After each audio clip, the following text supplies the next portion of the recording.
All right. So, gonna be tying this Marabou live right now and do some reflection on human beings and things we go through and how fast we can uh, shut people off and not realize what we're doing. And there ain't much you can do about it with because some of us have a lot of pain, so it's hard to trust anybody. Some people have been through so much stuff they don't remember things that's happened in their past. They even say that they even admit to it.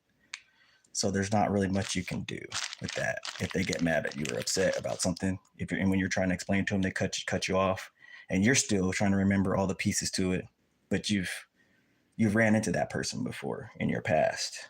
You know, I used to do a lot of traveling when I was younger with family and stuff, and I bumped into a lot of YouTubers before YouTube was YouTube, and discussed a lot of different things.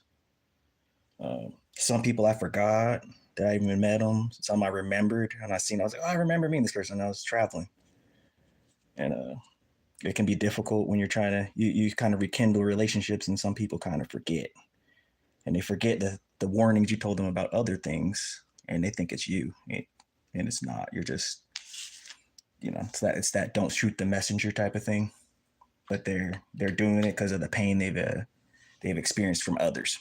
So, but we're gonna tie this jig.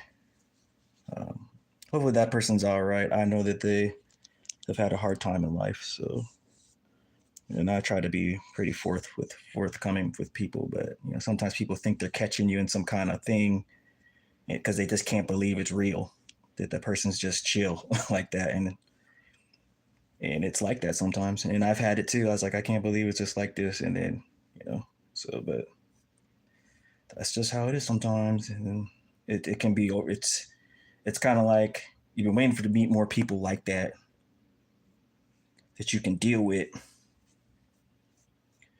It's some white marabou we're going to use. Uh, and then you finally meet some new ones, one from the past that you didn't know you could deal with, even though you had conversations with them and you can deal with them. Sometimes it's too much. It's too much of a thing for you, and some people just can't handle it. It's too unbelievable. It's almost like they don't want that little that blessing or something. It's really weird. Like, but I've seen that in a lot of people sometimes because they've had a lot of hurt in their life. So, but we're gonna tie this jig though. So we're gonna use white marabou. We're gonna do the white marabou in the center. Line it up the hook here. I tried to stream something a couple of days ago, and it was just going haywire. I'm not even sure why, but YouTube was just doing haywire stuff. It was like they have videos for 3 weeks from now, and I was like, what? Like, that's not what it was set for. Is it? But whatever. We're gonna tie something. We're gonna try it again, and just try to make some kind of creation. Cool little marabou. We're gonna use just two colors, just a two-tone, actually three. So there's a tail. And then this is purple flashaboo and crystal flash together, and pearl crystal flash together, and a little dash of purple crystal flash. So all about 3 strands of each, 4 strands of each, or so 3 or 4 strands of each, just kind of an odd number mix. And we're just gonna lay it on top. Doesn't take too much sometimes. Sometimes you can put more flash, less flash, however you want it to go. Looks pretty good. Should I add more? I might add a little bit more. I'm just gonna trim the tail here. And then use that little piece that I got, and I'm gonna just lay it on the other side. So it's kind of like a little bit on both sides. Yeah, sometimes when dealing with people, and everybody's had lots of pain, and I've had a lot of it too, and not trusting people and betrayals. It can be difficult when somebody, even if they're from your past and you don't remember, comes around because you think they're out to get you or they're trying to set up some kind of thing. And some people really are, and some of us, we've already had that. We don't have time for that. We're just going to try to talk to you real. But if you're too quick to react and assume something is tricky going on, you're avoiding any kind of, you're avoiding relationships. You're avoiding that relationship before it even gets going good. And that person is still forgiving you because they're patient. So sometimes people just don't, they don't understand that's the deal. It's just difficult for them because they've been through so much crazy things. Put a little glue on here. Now if I can find, I don't have this thing for that right up here right now. So we're just gonna use a hook. We just use this ocean hook that I painted. Use it for ling cod, but I debarbed it because in the area I was fishing, they have to debarb it regardless if you're fishing for rockfish or not. Just because they're trying to protect the salmon in that area. Yeah, but we're just gonna get this marabou going. And this would be one I'd probably fish for pink salmon pretty much. So there's the tail. You can see that. Nice little flickering tail. I'm gonna do this and we're gonna flip it up to the side like this. We're gonna put the other tail in. Yeah. So then I'm gonna take another piece, but I'm gonna take this. These is like the leftover pieces. So this is what I was talking about on that one. This is like the leftover pieces that's last of the marabou in this bag. So they're not the best looking, but sometimes they create the coolest little effect. So like put it on the side like that. That makes sense. It can add a really cool effect to it.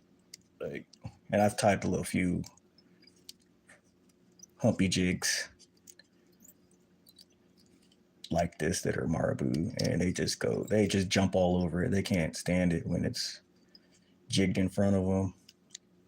Sometimes coho will pick it up too, but most of the time it's usually pink.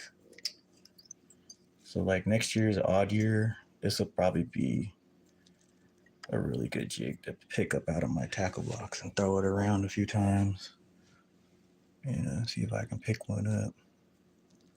And they're easier fish to catch than the coho are, but it's just kind of fun when you catch them on your own creation.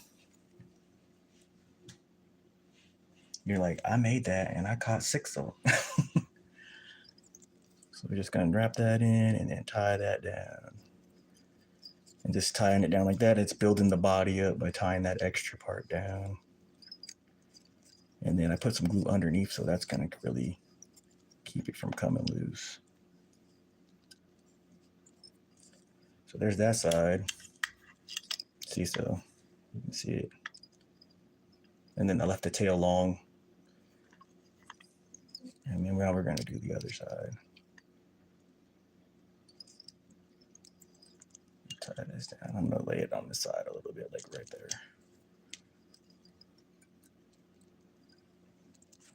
And then I'm gonna put 2 more pieces of pink, hot pink, and see what it looks like. I'm gonna try to make them the same length as the other side. It's kind of difficult because this one has like a thicker piece of quill in it. So I'm trying to like see, let me see if I can look under there. Yeah, it's about the same length. About right there is like the same length.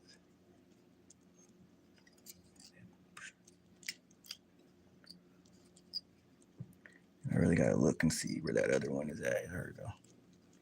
And then I'm gonna kind of maneuver it.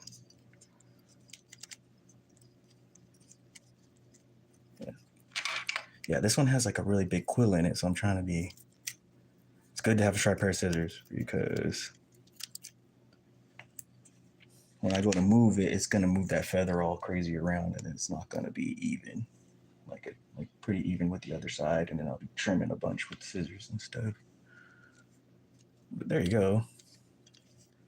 It's pretty much in there. I want to make sure this one's in there good because it's got this big quill in it.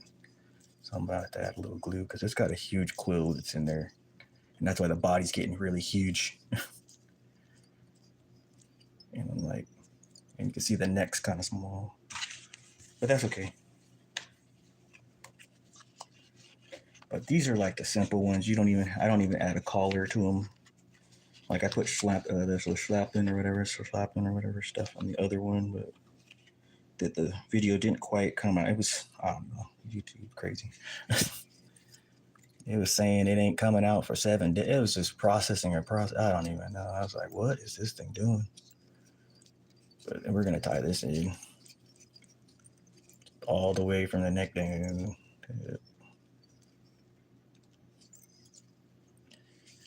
All right, and then we're gonna flip it up so now it's up. And these are like the simplest jig ever, and they make these for crappie too, but they're, obviously they're smaller size. This is like the easiest jig to make, and it's been around forever. Just a simple marabou with a chenille body, and you can wrap it with a hackle feather if you want.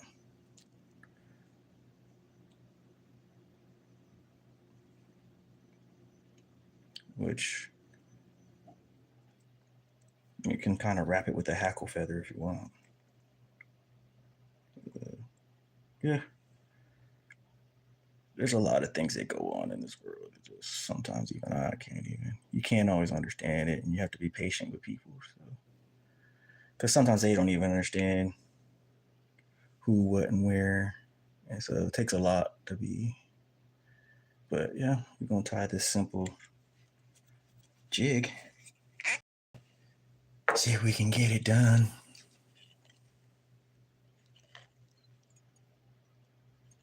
Yeah, I'm tying. Thanks for watching. I just saw that pop up there. Lois Brown. I just seen that pop in there. Yeah, I'm usually not on when everybody else is on because usually I'm moderating for everybody else more when everybody's up. So I've been doing it in the morning or like really early in the morning. And the last video, it just did not. The last stream just went horribly wrong.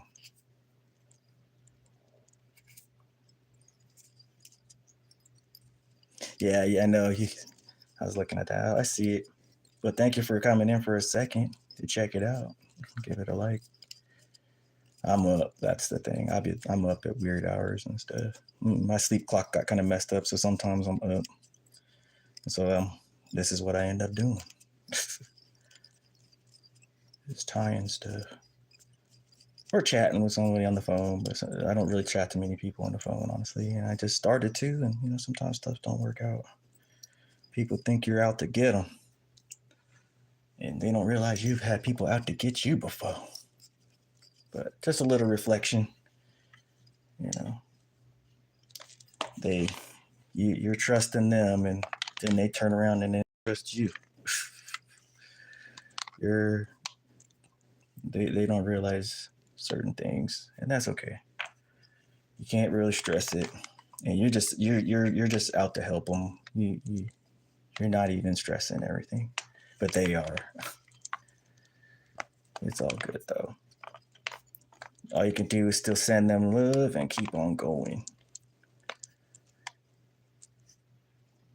Sometimes people just don't understand, and they don't give you a chance to get your words in edgewise. So, and then you're stumbling over your words, so they're like, you're lying, and you're like, I'm not. It's like their energy's attacking you. They just don't know it is. And then it's tough with that kind of stuff because they assume that they've got it all. We don't always have it all figured out. That's why I said some people, absolutes sometimes are not.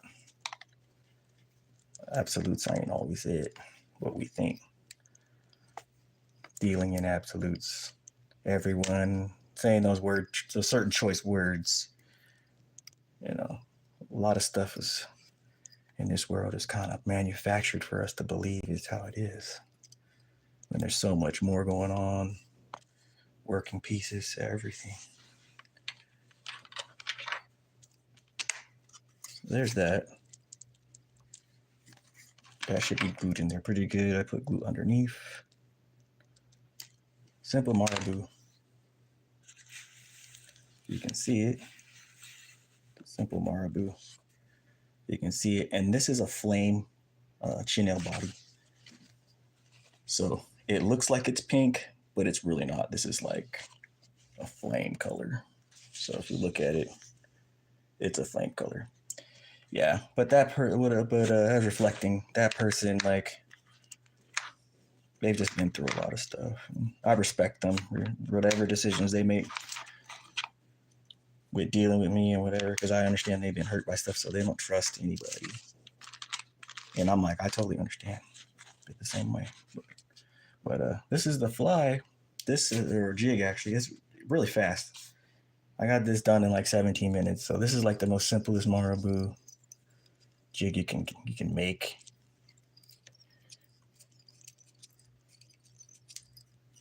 Yeah, and so this is like easiest Marabou jig to make, and you can make a smaller version, catch crappie. You can make a bigger version, catch salmon. Just got to get a stronger hook, steelhead and stuff. This is more of a steelhead drift size jig head to me. The weight, it's not much made for twitching, but I've twitched jigs that are this small before, and people are like, that's too light, and I'm like, sometimes that light jig has a slow fall, and this is Marabou, so it sweeps back and it actually falls faster than the hair jig. So because that bunny hair is buoyant, this Marabou is only buoyant for a little bit, like until it gets really wet and saturated. And you can do things better, kind of some cool things with this, because you can put scent into the chenille, all up and down the chenille. You can put some shrimp scent in there, and they love that shrimp scent or krill in there. And it's harder to do that with a hair jig. You can't really do it. It'll kind of damage the won't necessarily damage the action, but it'll just kind of mess up the fur of the bunny hair, of the rabbit fur, or those zonker strips.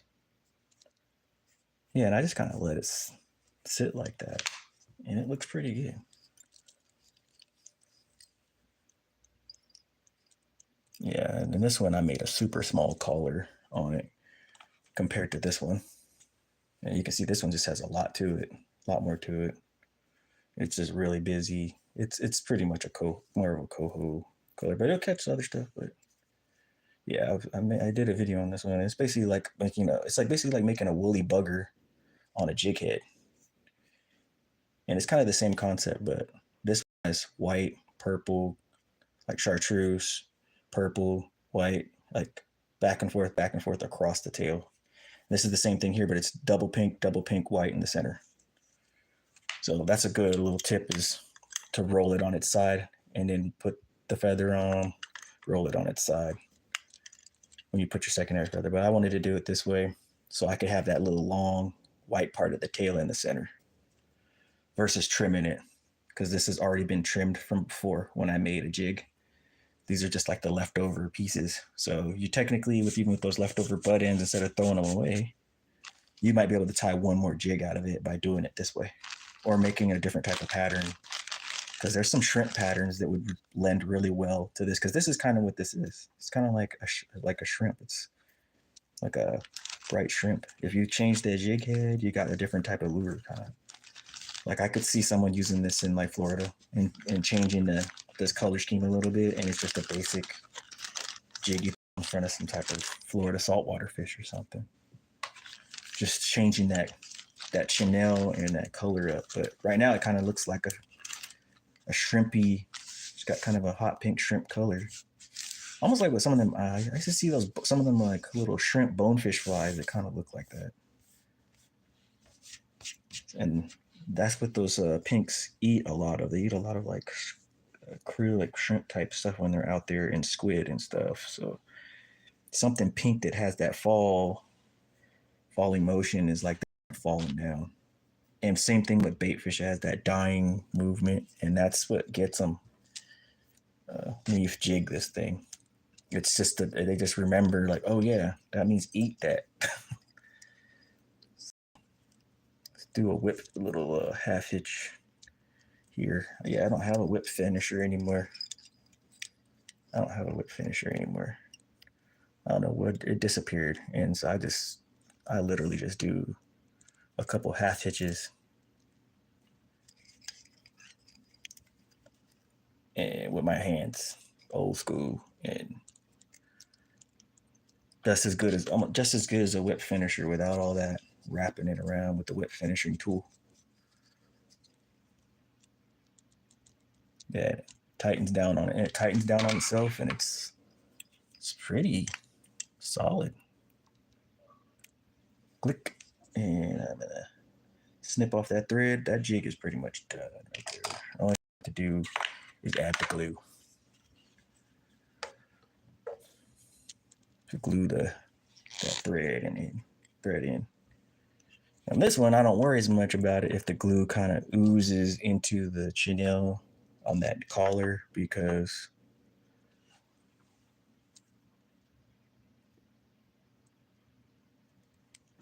it's like it's not noticeable enough to the fish. The fish aren't gonna notice that because it's gonna be moving through that water pretty good. I mean, if it was, it's just not enough noticeable thing. I mean, sometimes some flies I could see some trout, or if like you're fishing for trout or something, they might inspect it pretty good, and they still bite it. Something you'd think they wouldn't miss that hook sticking out, but they assume it. I guess it's part of the body of the thing imitating whatever it's imitating, or whatever they think they see it as being. But there's a jig. See if I can get it to focus.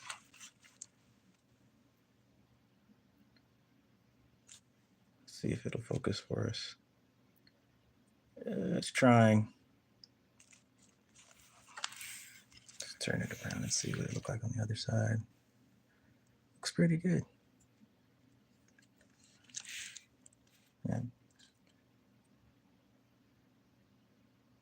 Yeah, it's really difficult, humans, man. Like, we can be so volatile. People be caring about people, and they're having issues and stuff, so they can't. It's hard for them to let people in, or old people that they don't remember in because of what they've been through. They can't remember stuff because they've had some things happen to them, and that's difficult.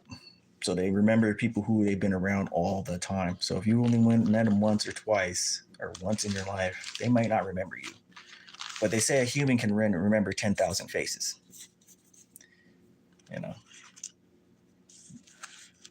They've done experiments on that by testing the masses without them knowing it, and seeing if they could remember people.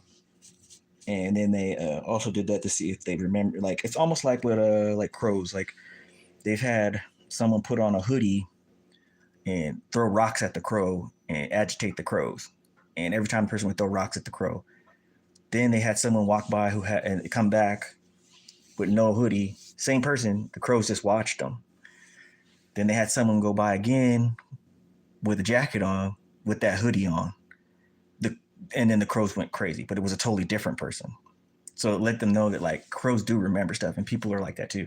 But sometimes some people, the damage, they don't quite realize, like, oh, that person's not, doing nothing to me. They're not doing anything to me.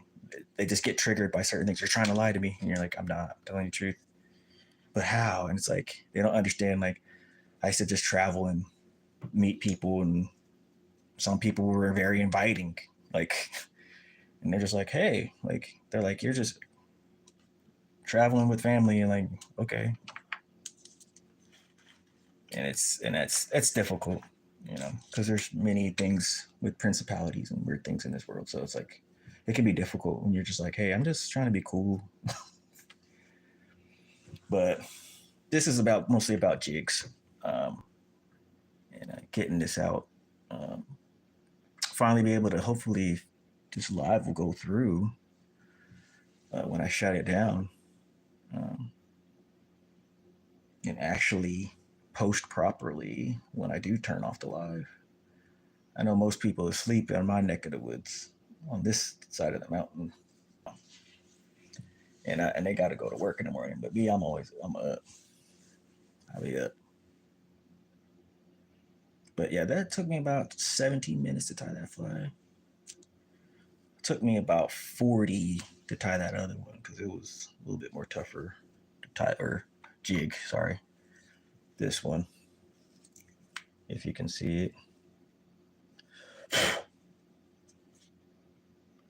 It took about 47 minutes to do that one, just because I just was taking really good time, and it had a little, I had to put that hackle in there.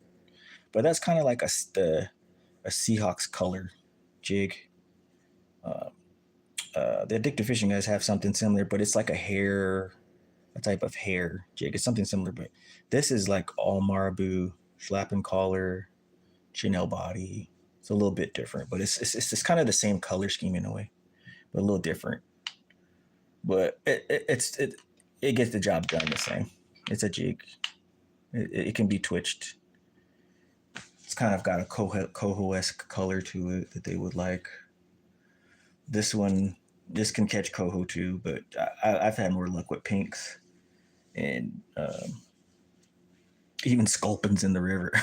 From little bullhead sculpins that get in the river, uh, go after it. And flounder. I've had flounder that get in the brackish water, go after it. Yeah. Let's see. Turn it upside down. Try to think. Do I have another? Try something else maybe. Do I have another? Let's see. I might tie something else. Black 28 minutes. Got some blue. Got orange. I don't got nothing for orange tail though.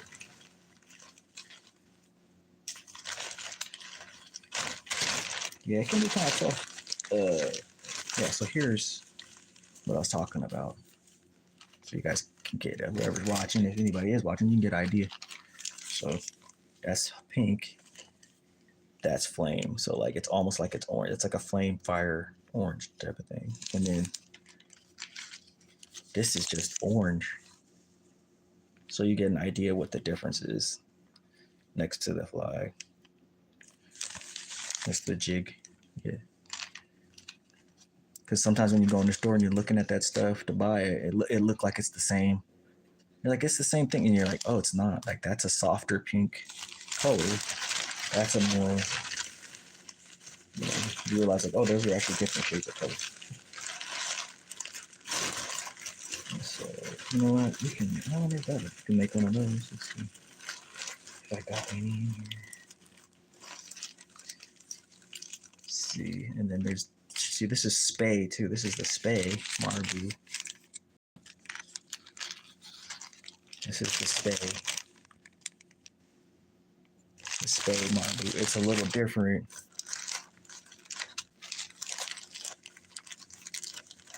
Then, yeah, see, it's a little different. And if you notice, these are two different colors.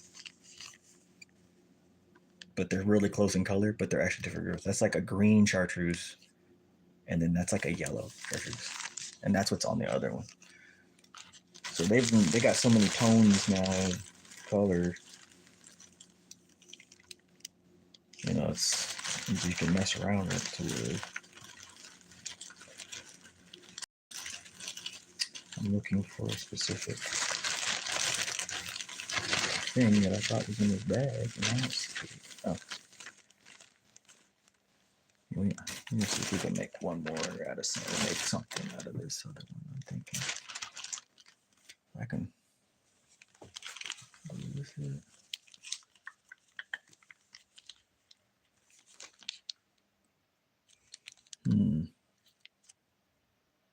Yeah, that won't look quite right. Time to go buy more jig heads. Still we got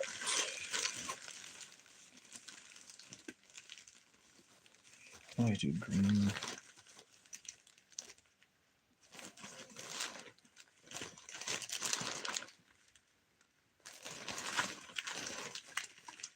I'm thinking, should I make it?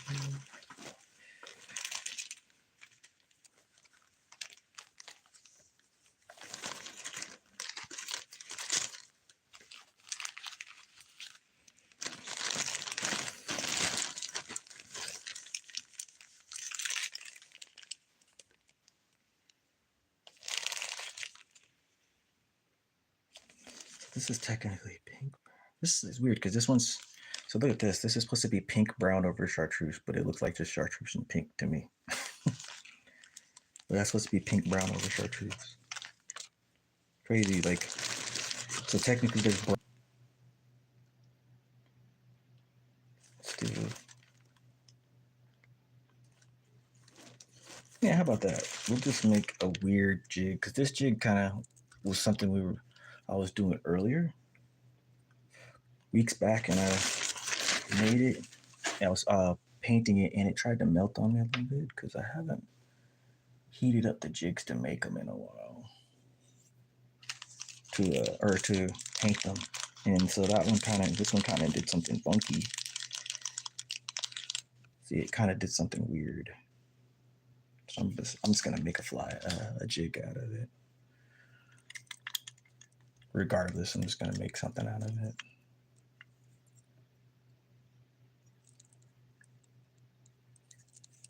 Yeah, it can be difficult dealing with people, and you're just trying to be a chill individual, but they've been hurt, so they don't trust not a damn thing. So anything you say can set someone off who's like that, and you're just like, and I've seen this happen to someone else who they've been around, so who's just supporting them, and it's can be difficult. But reflecting back at this conversation I had, it's like this is the second time this has happened, and I'm just like, okay, I'm all right. Like, you're good people. Like, it's cool. Like, I'm not stressing about it.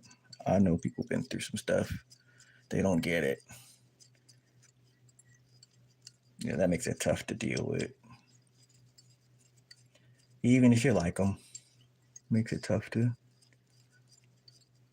because they have some mental baggages and pains. I have some too, but I'll try not to hold that against people and think everybody's out to get me, because I know there's good people out here still. That's how some of these other people want you to feel, that there's bad people going to get you all the time, and sometimes they are out there, but not everybody wants to get you like that. There are some people that are kind of like, nah, I'm leaving you alone. I ain't doing nothing to you. I'll support you in your endeavors. So this one, we're gonna do like this. We're gonna put this in here. This rabbit hair. And we're gonna do like the one, and we're gonna put it on the side like that.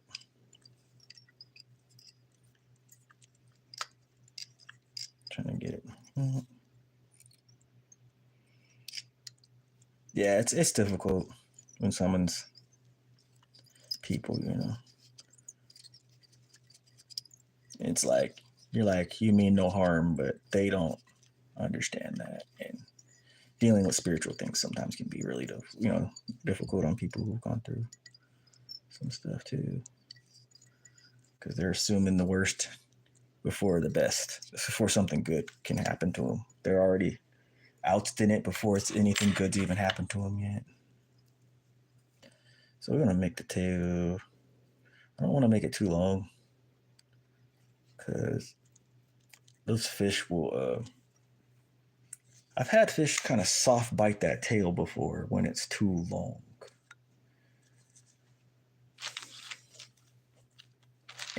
And I was like, I felt something, like while I'm jigging, I'm like, I felt something. Wait a minute, and then I had to really keep jigging that lure to get him to come back to grab it. And I've had that happen, and I was like, why am I not hooking? And then I literally cut this much off the tail, and then after that, I was catching fish after fish after fish. So sometimes that tail can be too long. Even on the store-bought ones. If you bought some kind of jig like this from the store, like the tail can be, you might have to trim the tail just a smidgen, because sometimes that tail on some of them will wrap around the jig, around the hook shank. So this piece right here, if it's too long, it'll, when you're jigging it, it'll wrap around here. I mean, they'll still probably catch a fish even if it's like that, but it's not moving quite as erratic as it should with the current and everything in the water. So that's something to pay attention to if you're ever even just fishing one of those jigs. It doesn't even have to be one you made yourself. Just, it's something to kind of, a little tip to pay attention to, is you can trim that tail. You just be careful, because you know what, you can, if you're not a fly tire or a jig tire or fly tire, and you don't want to spend a bunch of money, buying more jigs, you don't want to cut too much and make the mistake of cutting too much of that off. So we're just going to put regular pearl crystal flash on this one. Just regular pearl crystal flash, and it kind of takes on the color of that chartreuse in there, if you noticed. We're gonna cut it about there. Throw away this little piece. I don't need it. Yeah, it's not enough to make anything with. Yeah, so I'm putting quite a bit in the center of this one than I did on the last one. A little bit more. Some in the center.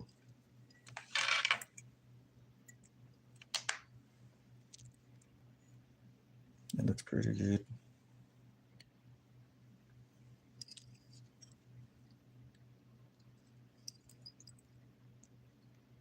There we go.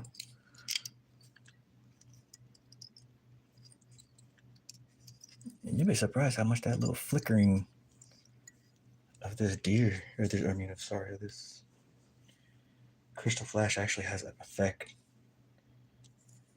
on even just like a pinch. Sometimes you don't even need, but you don't want too much of it. Sometimes you just want like little strands. Like that little glimmer is what really triggers those fish, or helps trigger those fish when they're looking at that lure from the backwards, like a behind. They're chasing it down. When I fish this a lot of time, when I fish these jigging, it's usually they break from the school of salmon, and that's the active fish basically. He's the activist fish in that school, so he's aggressive, and he's like, get that out of my face. I've seen them break from a school just to chase the jig down. And then I've seen 2 or 3 of them break from a school just to go after that jig. And then the closest one, whoever can get it to the fastest, basically is the one that gets cooked. But I've seen them do that so many times. And I always wear polarized glasses, because it's the neatest thing to see a pink or a coho come cruising in on your jig. And you know that your lure's working like it's supposed to. You just haven't hooked up yet. Sometimes they turn off the lure right at the bank. You just needed to slow that jig down a little bit and jig it, slow it down as it gets to the bank. That's the sweet spot. That's what I always learn, because sometimes they'll follow that jig from the center of the river as you drift it across and they're jigging it. So it's just a little trick, a little tip about that. That's one thing coho are notorious for. Pinks are notorious for it too. Most salmon, trout will act like that, but when you actually see it and you see the behavior yourself, it's eye opening. Kind of, you change up everything. You start realizing, like, oh, I need to pay attention to that when I'm, that what I'm doing when I'm fishing. You need to really pay attention to that. So we're gonna do that part like that, and I'm actually deciding just to make almost like it's a this is gonna be like a hair Chanel jig. That's what I'm gonna make. I just feel like making a hair Chanel jig. Tonight's been an interesting night. Let's just say that this morning's been an interesting morning. Sometimes you're enjoying conversation and things go awry, like again, and you're just like, what is going on here? You're like, what is going on? And you're just like, okay, I'm not gonna hold a grudge because I know who I was talking to and what they've been through. So, I'm trying to learn how to trust too. So, regardless of whatever happens with that situation, I've been trying to learn how to trust people again too, to some level, because humans are kind of social creatures in a way. We're all looking for our tribe, or people we can care about and trust. So, besides our immediate family, it's good to have some people you can kind of talk to and understand you. Just a little reflection as we tie this jig here. So yeah, we're gonna do purple Chanel on this one. In the body.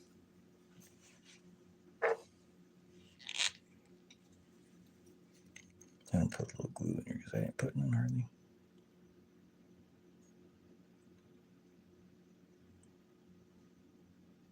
Yeah, it's pretty crazy. Humans, man. And seeing what people go through, man.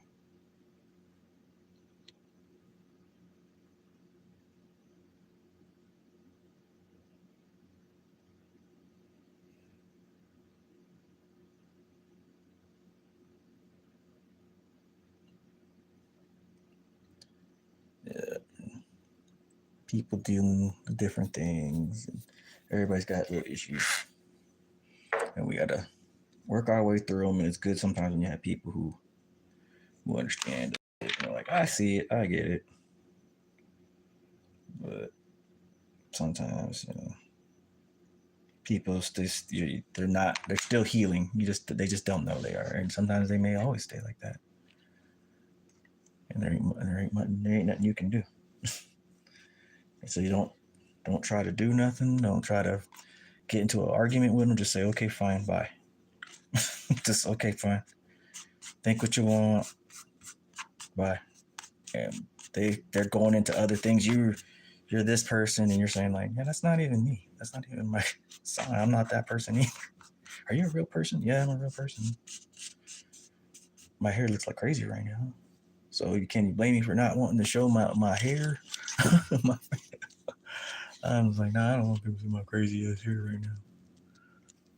I'm looking a little bit rough and tough with my afro puffs right now.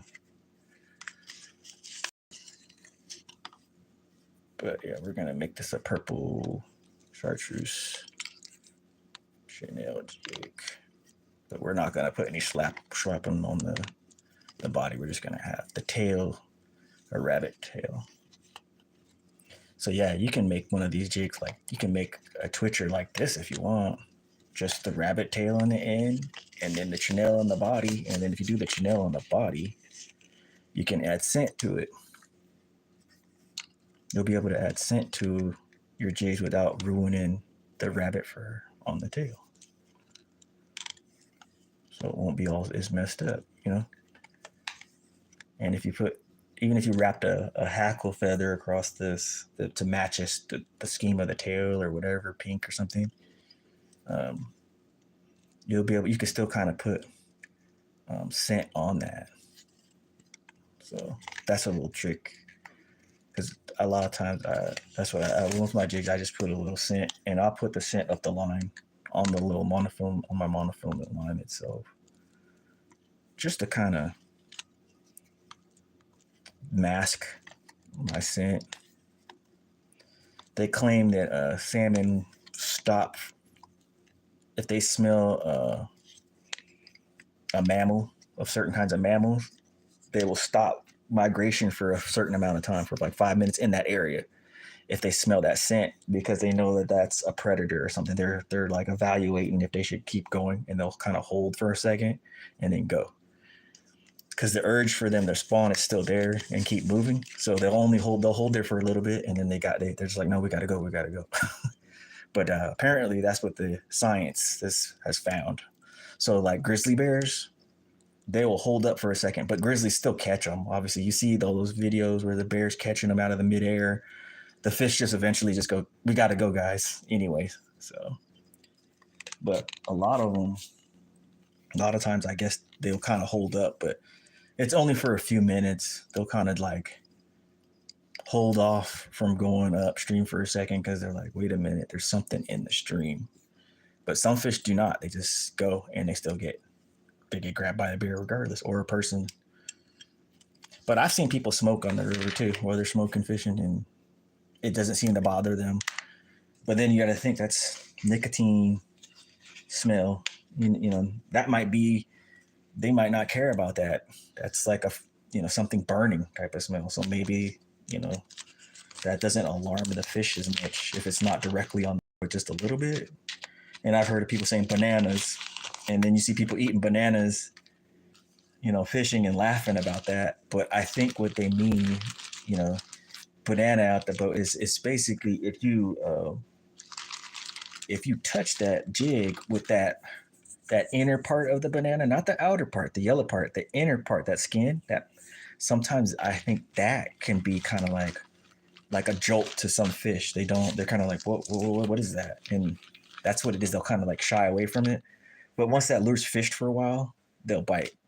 I've had it happen before, because that's how I know. I fished and I got that banana in my hand, and I touched certain part of like the line and where the lures, and then for some reason, like, I was like, I usually catch stuff with this all the time. Like, this is not normal. I was like, something's wrong here. And then I was like, oh, I ate that thing, and I was like, I had a little bit of that part of the banana on my hand, like. But you would think that wouldn't really affect anything too much. I mean, eventually it washes out from you casting and stuff, but I noticed I like didn't seem to catch anything that day, and it was like summertime too, so it's like it's a lot easier to catch fish in that time of year. And I was just like, what? I was like, what is going on? I was like, not a single fish in this area. There's always fish here. Like, this place is at least, I catch at that spot, I catch like at least 5 or 6 fish every time I go there. And I was just like, what? Not even a little small perch? Like, I was like, something's going on here. It's kind of a, I guess you'd say that's a mystery fact. I don't know if it's totally legit, but I have had a day where, because banana was on my hand, not the outer peel, the inner part. Like after you peel the banana, eat that inner part. That part was like on my hands. Whatever that's potassium. What I don't know if it's because it's the potassium. I don't know, something in that. And that day I couldn't catch fish. And after that, if I ever ate anything,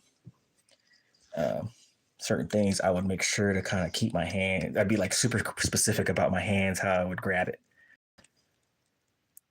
I've eaten burgers before and fish would still bite. But I was like, some stuff you don't want to get on your hand. I mean, back in the day, it used to be WD-40. Actually, people would spray WD-40 on their baits. Like, people were like, put it in the stuff that for the herring. And I was like, that's crazy. It's like you're putting an oil slick chemical and the fish bite. Like, it was weird. I don't know if it's the oil. I think it's the oil, something about the oils of it or something. And they're like, then they made a thing. If we catch you using that and just spraying it, they made a thing. Some places were like, you cannot use that no more. Do not use that as like an attractant. Like, people were using it as like an attractant, and it's like you're literally putting that in the water. Really, I think it just covered up your scent, and then it would just kind of oil slick off. And that's what it was about that. But I still use it, but not for my lures. I use it like on certain products when we go into salt water, just to, because it helps keep it from, protect it a little bit against rust and stuff. But yeah, that's like an old school salmon thing. It was like WD-40 for the longest time, and then I don't know. One day out of nowhere, I saw an article and it was like, "No more WD.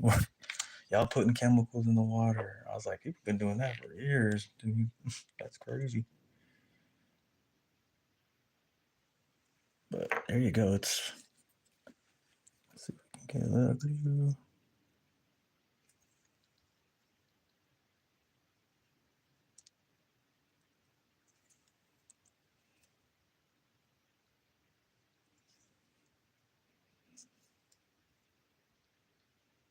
Yeah, there you go. Yeah, the jig head on this is a little messed up from the lead melted, and then I just dipped it anyway to get its coat, the powder coat on it. I just did it anyway. I was like, who cares? I was like, I might have, if I ever fish it, I'll probably bring split shot or something. But there you go. Trim the tail a little bit.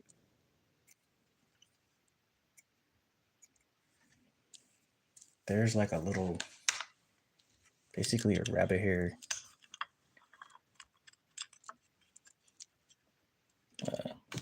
tail, crystal flash, chenille body. So it's basically the same thing as this. I just changed the tail to that, and it's got a sleeker profile. You know, sometimes different profile too makes a difference. Like I noticed, like early salmon fishing, early in the year when the water, because it's been summer, the water's and like kind of more clear. These kind, they can see that flame and everything. They can see it from pretty good. Even if it gets a little stained, they can see that really good. Uh, Even in that like stained green, that tide's flushing in water, they can see that really good. Uh, and if it's sunny out, they can see it really good. But when it gets dark, cloudy, they'll still hit that. But I noticed that then the purple, like if you're fishing coho, especially, like the purple seems to be like a darker purple or like a something pink and purple. It seems like that is better. Something with the light. It's basically the UV lighting coming in is it's more gloomy. Usually, like when it gets towards the end of the season, the purple, like I don't know, it's the cloud cover we're in the Northwest. The purpler color sometimes is the ticket, and then sometimes they still want the hot pink thing or orange or whatever. But it's good to kind of have at least if you even if you're just starting out to have like at least three colors to kind of switch to see what's going on. And then the more you get into it, you can go crazy and get all the colors, you know, because buying them jigs cost money, but making them is a little bit easier on you a little bit because then you can, you know, buy your hooks at a certain price or sometimes or get bulk hooks and make all the stuff you want and just create whatever you want to make. You know, there's so many different types of this with rabbit hair now. I really like this one, but I I really love this color though. But it's like it says it's brown, but that looks pretty pink and orange to me, right? It says it's brown, but it looks pink and orange to me. Yeah, pink, orange, and brown and black. It it almost looks like shrimp color, like a peach color, but it's not. And I got some bucktails. I haven't been tying any bucktail jigs as of lately. And I got bucktails and other stuff to tie jigs. I haven't been tying those kind in a minute. Some different colored bucktails that I've got to make some stuff. I was talking to the one, what's her name? She's a YouTuber. I just happened to be in her chat. What were we talking about? Oh, we were talking about I was telling her about the glue you can use to fingernail polish. And she was writing it down, and then I was like, you don't have to. You can use a clear coat fingernail polish, and sometimes that's pretty good, like the top coat, and you can kind of glue your jigs down and just got to make sure they get dry. And then, or flies, and instead of buying all that expensive, crazy glue, UV crap, and all that, sometimes you can just do something very simple, and it holds, and it'll catch you some really large fish still. I caught a 10-pound king with a jig I tied myself before, so it's like we never know. Oh yeah, we're talking about that. That's what it was. Just having a hard time finding anything like that. And that's the deer hair.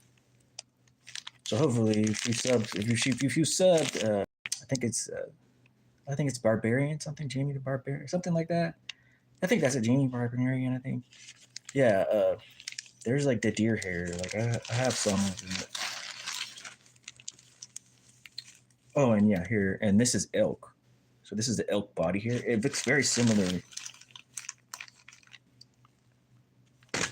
Elk and deer is kind of similar. I think this one might be elk too, but it's just like a darker color. But I have some elk and deer here that I. So that's why I say you can get elk too instead of deer. If you can get a hold of some elk instead, it's very, if you can see it, it's very similar. The coarseness, it's a little bit different feel to your hand, but it can give the same effect. But I think one might be a little more expensive if you purchase it. If you can't find someone who'll just might just give you a little something.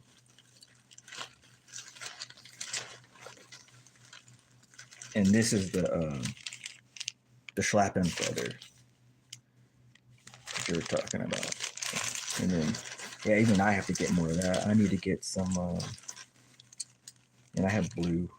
I even need to get some more of that. I need to get hot pink because I want to tie up some more stuff for summer for later for next season. Now before the next season comes. And then I got some of this. This is pretty cool stuff. The Flashaboo dubbing, and you can make a lot of different, like almost like jiggy egg pattern stuff for trout or salmon with that. And you can get that in like a bunch of different colors now. And when I got this stuff, this is how you know I've had it for so long. It was only $2. I don't think it's $2 no more for a bag of this. And this bag was full. I don't think it's $2 anymore. Yeah, like see, it was like this one. It was like full, but that's why I said if you can get it when you see something on sale, sometimes just grab a couple of different colors of it because you might have it for a long time, and just make and then you'll be like, oh, I want to make that pattern, and you'll have it already, just kind of laying around, depending on what you're fishing for. But I always try to keep the rabbit hair. And I know some people they can't have it. Like if I was informed they can't have it in Australia, it's hard to get this stuff. You have to pay. I guess you were saying you have to pay an arm and a leg to get that. And here, I paid $2.79 for a full pack of this stuff. Way back when. Let me see. Oh, this one doesn't have a price still on it. Yeah, so it's like, yeah, that's $2 American. I don't know what it would be over there in Australia, what it would cost. But she was saying like, yeah, we can't have no rabbits here. I was like, oh, it's like invasive species, invasive species. And that to them, that's an invasive thing. They don't want that here. So like getting the hair is like cost them like an arm and a leg to get the hair, while over here in America, this was $2 back in the day to get this. Shoot, that was over 15 years ago when I bought that, and I still have it, and it's still in good condition. It's not falling apart. I've kept it away from weevils getting it to eat it. It's been treated to, and it's like sometimes they'll get after your stuff. I've had them get after my stuff, and then I had to quickly, almost like a moth would eat your clothes. They will actually, especially these, they will eat that bucktail. You'll come back, and that bucktail will be gone. They'll eat that. If it's not treated really good, they'll eat this part in there, and they'll just eat in between all that and start eating that. Those I believe they're carpet beetles and something else. They'll get into it. The little larvae will get in there, and most people have them in their house all over the world. They're just like a natural pest that ends up in everybody's house, and they look like a ladybug, but they're actually a beetle. They are a beetle. Well, they're like a ladybug, but they're real small. They got like little black and white dots on them, and they're real small. And they make these little weevil bugs, and that's their larva, and that's what eats your stuff up. So sometimes even when your clothes get eaten up, it's not a clothing moth. It's actually those. But I don't think they like mothballs either though. They'll stay away from that area, but you don't want tons of that mothball stuff on your fly tying stuff, because that stuff it's gonna linger on all your gear and it's not gonna be good. But I had to like clean out my cubby boxes that I had by all my especially the materials I had just opened that I had just I tied something and I just tossed it in there, and I was like, oh, I can't find the Ziploc bag, so that's why I always try to keep all off of it. And if you look, you can see in there that little stuff. That's what they get after. They get after that little part of the feather and stuff. They'll just start eating it, and that's how they'll live off of that, and then cocoon and make a beetle. So you won't even know. You'll go, oh, you haven't tied for a little while. You'll go look. You'll be like, oh man, like what happened? So that's something to look out for. Like when you're if you have like a lot of fly tying materials. I mean, nobody wants to have grade A rooster feathers like that. Brown hackle feathers like that. And you can see like the whole thing. So it's got all the different sizes of saddles in it. It doesn't just have dry fly saddles, it has all of it. And when you buy these ones, you get all of it, but these ones are the expensive ones because this is the grade A. And this is this is like the grade 1, basically. Look, it was only $14 now, and it's not $14 to get that down. And that's the badger colored. But it's not $14 anymore. So that's why I said when you get that stuff, and try to hang on, try to protect it if you can, if you're going to be tying a lot of stuff. One day you might walk in your little place where you're keeping it and you're like, what happened to my feathers? And I was telling her about turkey. So like you can use a turkey feather. See, and then if you can get a hold of some turkey feather, because it'll stay together. See, it'll stay together. And when you separate it, it's like making a wing. That's how you make a wing. You can get like the white feathers, like from the duck, that same thing. And it's a little trick, to pulling off those wings to tie those wings down. But you can use those.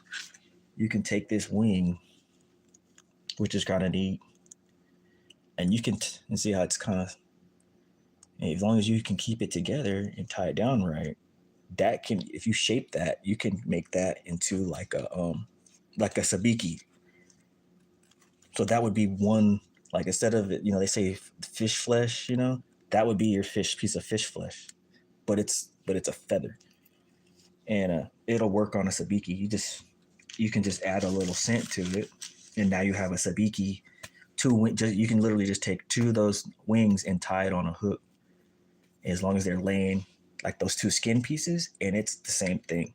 It's just basically a fly though, and then you just tie your sabikis with that.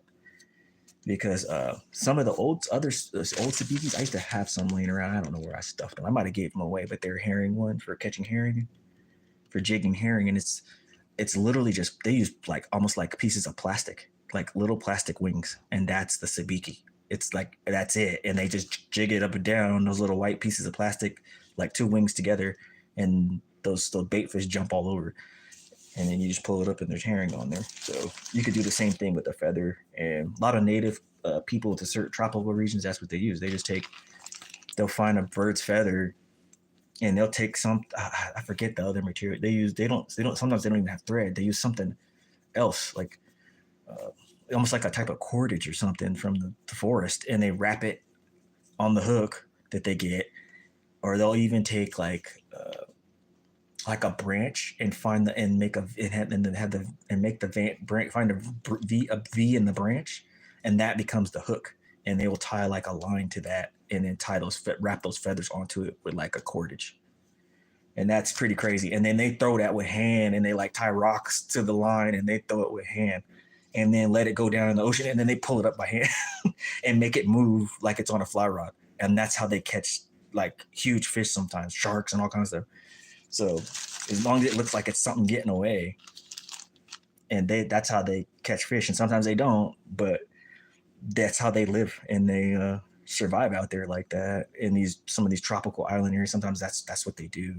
They carve it with a knife. They put like a little V in the wood or whatever they have at hand, and that's how they catch it. And some people, in some cultures, they use bone from the whale and all different kind of stuff to make like a hook, you know, and then they basically use like a type of cordage they have, you know, or leatherish type of cordage, and that's the line, and the fish can see that. Fish can actually see that, and they still bite it because they see that lure moving at the end.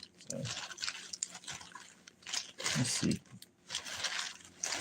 Yeah, but that's just some of the stuff. You know, different colored crystal flashes. This is like green. There's your pearl, and then there's your green. So they look very close together. That's why I said when very close looking. Either one, if I would have put it on here, would have been fine. It was just more a matter of, do you want it more green looking by putting that on there, which almost looks like the same, or do you want it pearl? And I wanted pearl because, like, basically the pearls, this pink is shooting through the pearl when the fish looks at it, because so that pearl will have like a flickering illusion to it because it's green underneath when the fish was looking at it. So sometimes that's why I like pearls, because it's more like glass, like white or glass like looking. While this is like really more green. If I wanted more green to it, but there's already going to be green underneath on this, so there's green underneath, pearl on top. But pearl's like the standard one you should have. You got some crystal flash, get some pearl, get you some green, get you some purple. You can get red, orange. I used to have some orange. I used to use orange quite a bit, and then I stopped using orange as much and just started sticking with pearl. And I have the old, just like a tinsel silver, like straight up silver. That'll work too. But I've really been starting to play around with this one a little bit, the lateral scale stuff, because it just looks crazy for some reason. That lateral scale on there, just putting, it's like a piece of tinsel, but it's a little thicker, and this is like a pearl. Let's see. It's like a Opal Mirage. Yeah, this is like Opal Mirage lateral scale. Pretty cool stuff. You can see, if you can see in there, that piece, it's like a piece of tinsel that's like ripples in it, and you put it down the fly side of your streamers and stuff, and it kind of looks like a fish's scales or something.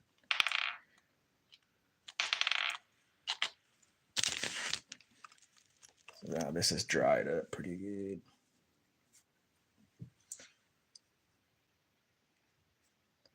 Just a quick little jig. It's nothing fancy. Sometimes you don't need nothing fancy. Just that's it. Like a little. And you can see the two tails are split, and the skin. See the skin. That's the skin of the rabbit on the inside. But then they go together like that, and then so you got, it makes a little plume, and then it moves like that. Yeah. Let's see here.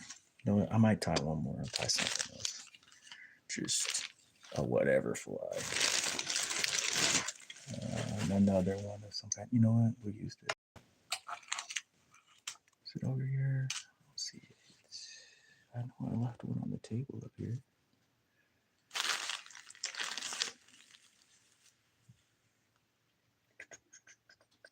Oh. I know it. We got it. I've kind of got my stuff in a weird makeshift bag right now because I'm at one point I was like, didn't want to grab things out of my boxes and stuff, because I have, like, when I moved years ago, so I was just like, dumped everything in a fishing bag, right? A plastic bag, like a plastic thick reusable bag. I dumped all my salmon one colors in there, and then I separated all my trout stuff. I was just like, here's where all my trout heads going. This is where I'm going. I'm moving. I don't have time to put it in my box and trays because I'd already duct taped everything up. We are gonna make, this is we're just gonna make something with the salmon hook. So this is the salmon hook, size 6. I'm just gonna make something with it. I'm not even sure what I'm gonna make. Can make a steelhead fly. I don't even know. I'm just gonna throw something together. I'm just gonna look at whatever's in my bag down here and make something that looks fishy. That's what I'm gonna do. We're not even gonna get crazy with it. We're just gonna make it. That's what we're gonna do. Yeah, but I just be up at night making stuff.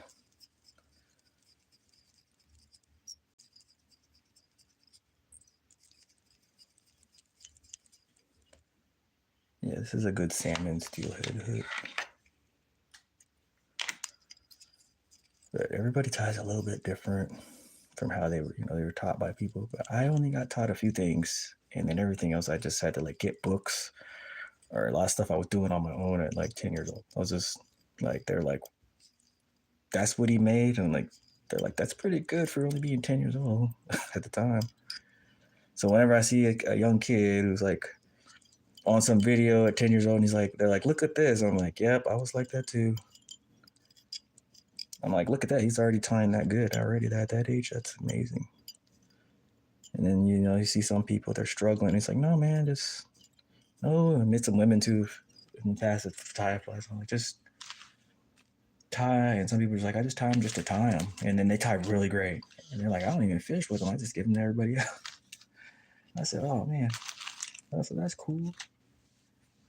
What are we going to make, though? Let's see. I'm just like trying to think. What can we just throw together out of what's in here?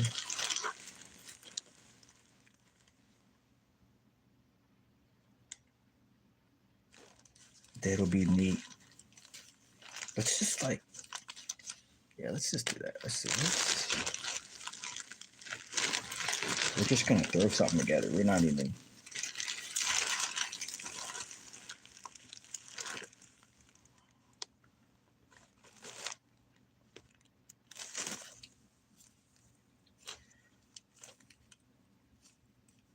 Okay.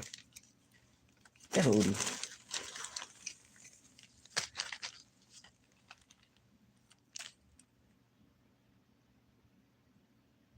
Yeah, that's what we'll do. We're just gonna make like a Marabou pattern with a Chanel body, but we're just gonna. And I believe there's a pattern similar to this, but I'm just gonna throw this together. Like I'm just like, all right, this is what I'm doing. I'm just like, this is what I'm doing. I actually don't have this other part I can do. Oh, would that be fun to put on there? That might be kind of fun to put on there just to do it. Okay, we'll do it. We'll do it. We'll do it for fun.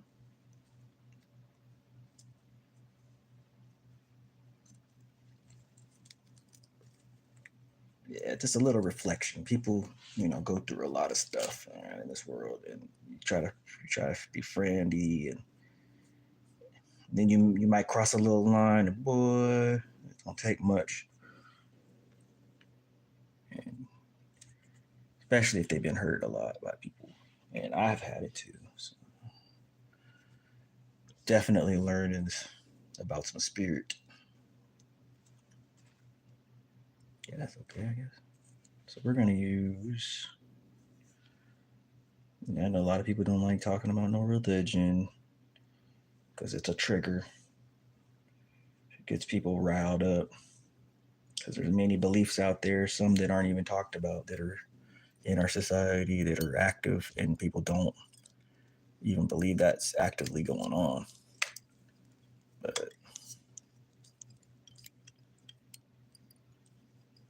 so what I'm trying to do, this is gonna be kind of a weird fly to me, but it might work out.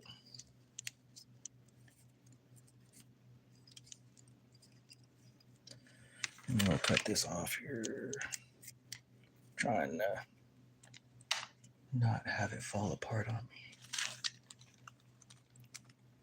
Kind of wanted that tail shorter, but and not like that, but that's okay. It still might look pretty neat after we're done. We're just throwing it all together. We're just throwing something together. We're not even, this ain't even really a specific pattern of anything. It's just, we're going to just tie something that kind of looks like something else.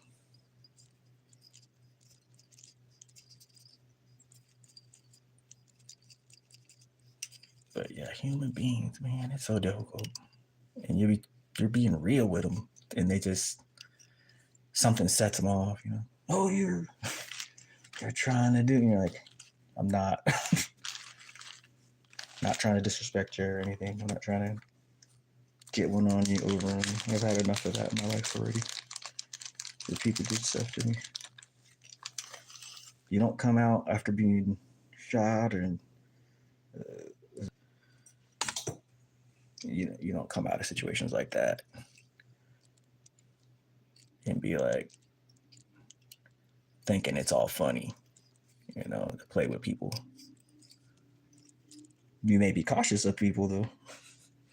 You definitely will be cautious of people because you experienced something like that and had other things evil happen to you. I've been poisoned, all kind of stuff happened to me.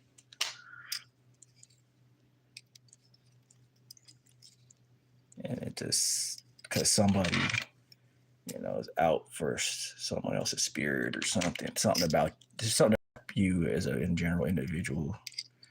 Nothing special. You're just a person, but whoever that other person was who did that, or to you, it's like there's something behind it. It's not always because there's some gang or something like that. It's just sometimes weird people, just humans, just not being right. You know, just being weird. Just weird stuff happens. And once you've had that weirdness happen, you're not gonna be wanting to bother people. And I definitely do not like best bothering playing with people like that. Especially if I think they're a cool person. I'm like, no, I'm not. I'm telling you what I know. And if they don't even give you a chance to speak, then what are you supposed to do? They're gonna think how they think, and you can't do anything. And you're trying to remember everything that happened on there. Stink bug. Yep, I'm up tying something. Just tying. Last live did not go well. It just failed miserably. It was something with the YouTube and how it was trying to upload it and everything. It just didn't work. But that's what I tied on that one. But that's what I tied that time, and it just did not. And then I just tied that one. That was the first one I just tied.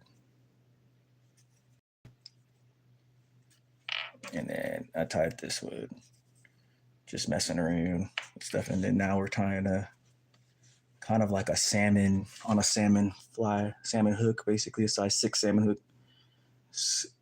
I'm not even sure what it's going to be, but I know it's going to be a chenille body. I'm just kind of like going to throw some stuff together and see what it comes out when we get done.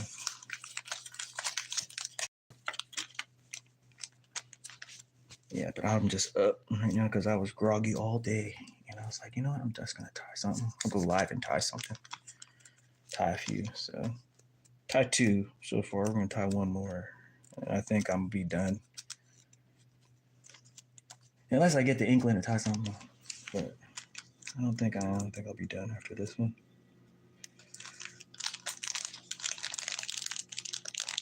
Yeah, I was on your stink bug. I was on your stream. It was a while ago. I was like, stopped in, looked. All right, I'm out of here. Stopped in, I dropped the like, and I took off. Sometimes that's what I do. I stop in. I don't say anything. I just stop in, check folks out. Okay. Oh, you catch anything? No. What's going on? Okay. And then I just take off.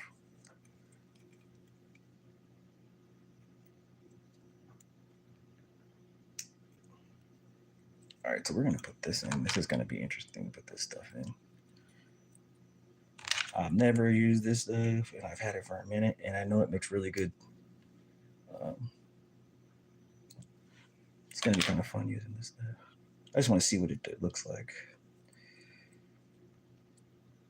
Gosh, if I can get this to work. Yeah, I stopped in. I was like, hey. Sometimes that's what I do. I just stop in, and y'all would never know I was there. But I had something weird happening with the live last time, and I think Main Girl stopped in there, and she was like, "I'm here, like I can't say nothing." For some reason, the chat wouldn't work. No, it would. Yeah, that whole video got scrapped. I just said, "Oh, I'm just gonna dump it," because it was even saying that it's like 7 days from now, and I'm like, "What?" I was like, "What is going on?" It was like glitching out. It was really crazy. It was glitching out. Yeah. And I just said, "Whatever." I was like, "I'm scrapping it," and then I did a live after that the next day. Just I just went for a walk. Yeah, I just went for a walk in the rain, and I'm like, let me see if this thing works, because like it had already glitched out at that point, and I was just like, well, maybe something's going on. Let me just, and then it was like it worked, and then River came in, a couple other people from other channels that I was like moderating on came in, and they're like, hey, and I was like, okay, it's working. Well, I was like, well, why wasn't it doing this before? I was like, why was it?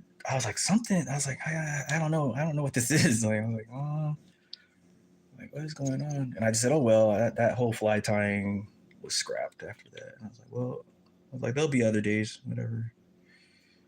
I was like, ain't nothing but to do it, I guess. Put some glue on this. Yeah, I'm just using clear coat fingernail polish. Yeah, and I think someone else stopped in earlier, and they were like, "I'm going to bed." And I was like, "I'm just up now." For me, I was like, "I'm just gonna be up for a while now. I probably won't be going to sleep for a while." They're like, "Sorry." I'm like, "I know some people got to go to work." I was like, "I don't tomorrow, so I'm gonna be up." Yeah, I was in it. Yeah, I did that. Like, I think it was like 1 in the afternoon, and I was like, "Okay, it's working now." But I was doing them at night, like this time, because I'm just like, I'm up. I'm just up. So I'm like, I'll stream something. I was like, yeah, I know not many people are gonna be up, but I was like, I'll just stream something. You can watch it later if it cooperates this time. Yeah, I was telling someone else, I was like, it didn't work, man. Yeah, I probably won't be going to sleep till like 8 or 9. So I'll literally like go and make breakfast after this or something. Like in a couple hours from now, I'll be making breakfast. I'll probably play some Xbox or something too. And then probably make breakfast, and then I finally might be getting sleepy. Okay, so we put, what is it called? This is like vinyl rib, and I think most people use it for like the nymph patterns and stuff. But I'm just like gonna throw it in here to see what it looks like on this, because it'll be kind of fun to just see what it look like when it's all done.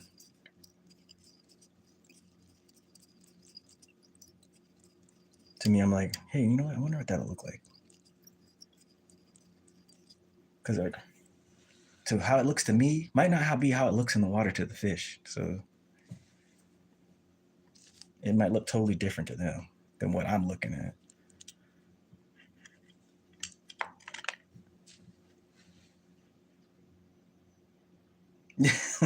He's like, I'm getting ready to go to school. Yeah, and I'm up here tying flies, man. Yeah, I remember the school days. I would be tying after I did my schoolwork. Tying, trying to tie all the old school patterns too, like royal wolves and just the original patterns and stuff, Jim Teeny nymphs and all that kind of stuff. And I'd be having to go to school.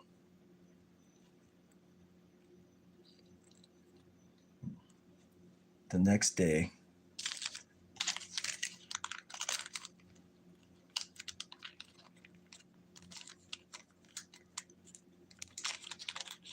Yeah, I've been up since I got up I was like pretty much groggy all day because I was up talking to somebody, a fellow YouTuber, and someone I've met in the past, and they just I don't know. Every time I talk to the person, it's just frustrating because they've just been hurt by a lot of people, so it's they can anything a lot of things set them off, and then they're like, I don't want to talk to you no more, and I'm like, okay, and then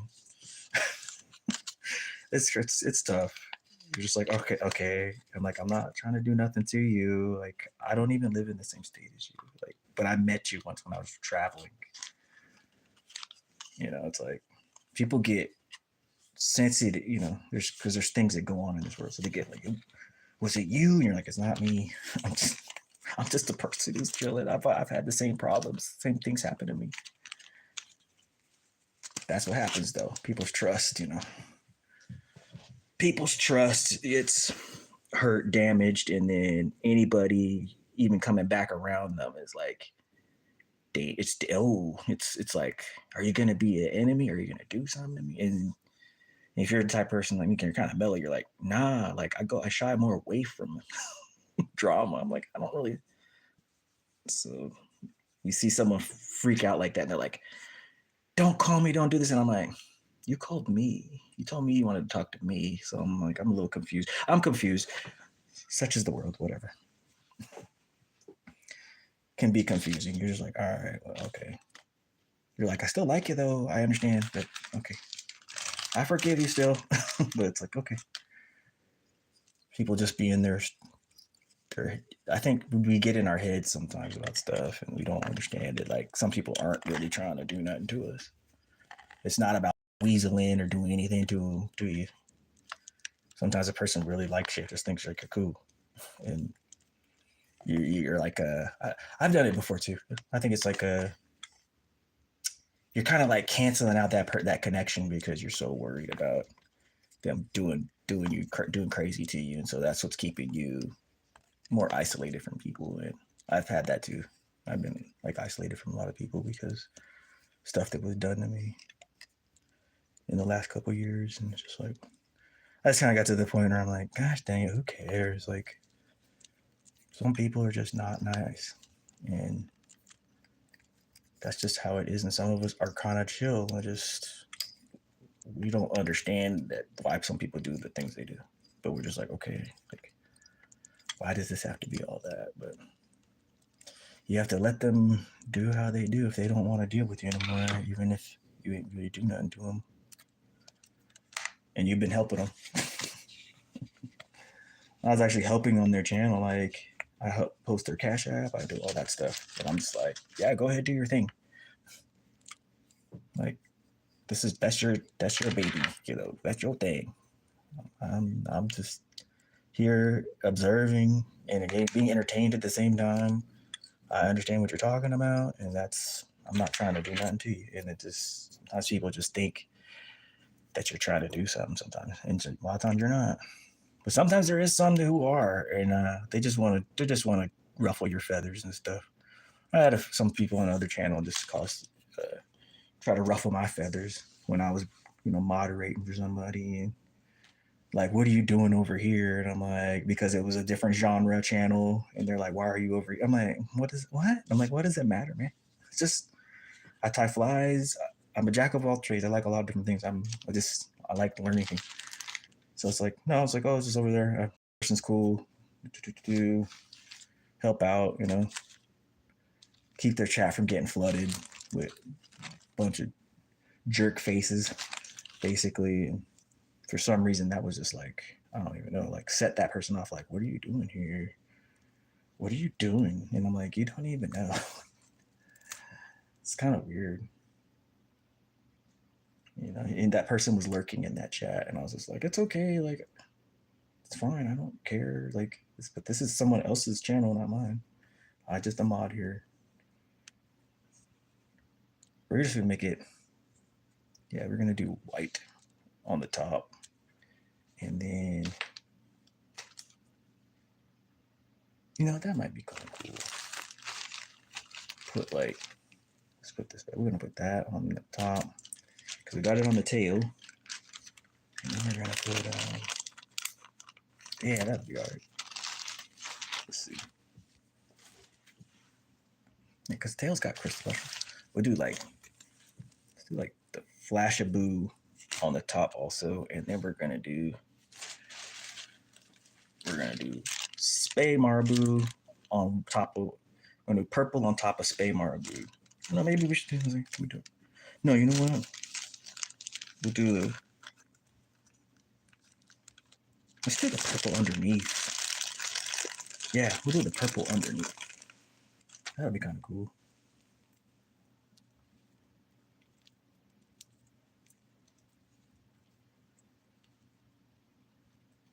Yeah, it's crazy sometimes dealing with people. Like, and you're not, just, you're like, oh gosh, that's why relationships be failing, man. Between people, simple, man, it's crazy. It's sad. And that's why I was like, I'm not in no rush these days because it's just the way people think is just, you don't know how to act right with each other, even if it turns into a relationship, or even if it's just sometimes just talking with people. It gets too difficult because people been hurt and betrayed so much. They think you're trying to do something. Like, I'm not doing anything.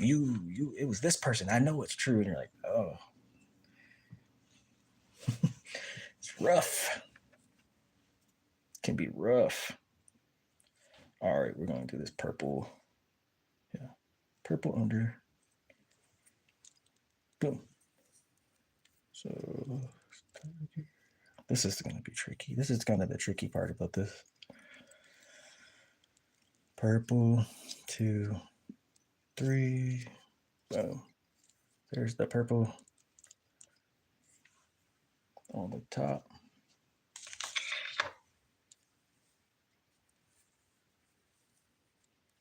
And this is the tricky part. I don't want to cut my feathers and mess them up.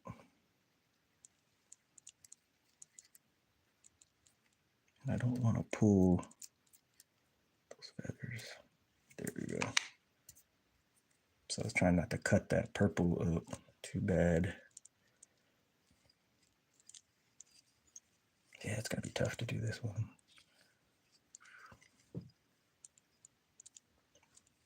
Trim some more of that back. It's going to be kind of tricky. Tricky. And I don't want to cut my thread and make it fall away.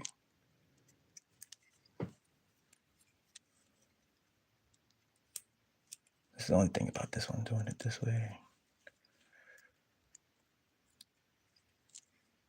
I might be able to get away with it.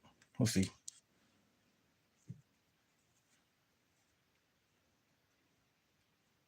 Purple on top. And then we're going to put, that look all right? Dash of white on top too, and then just, we're going to put a Flashaboo on top of that.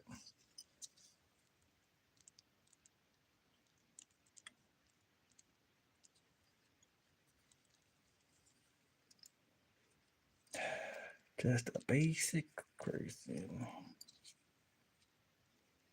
I'm just a basic dude who's chill as can be most of the time.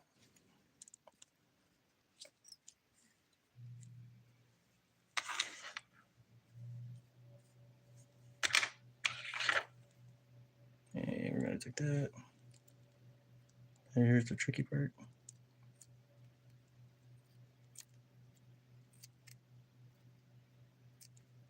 Try not to disturb this feather from where it is, because if I pull on that too hard, it's gonna just be really messed up, because I gotta tie all that fuzz down or trim it without moving that feather too much. And so I can have the eye hole clear so the fishing line could actually go through there. So definitely sharp scissors, and it's kind of nice to have a curve to the scissors because then you can kind of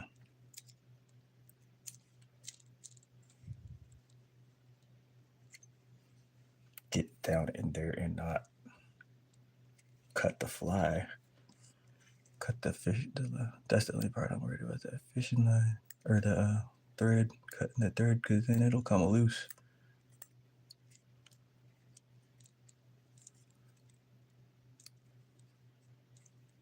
Yeah, so just a little bit of it.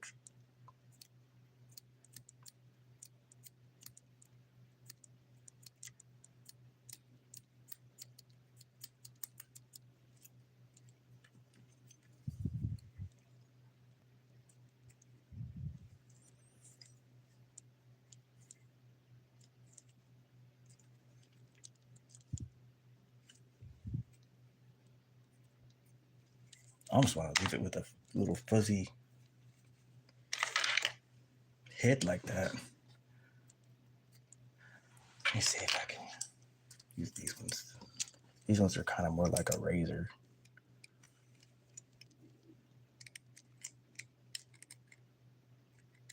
Maybe I can get a little more.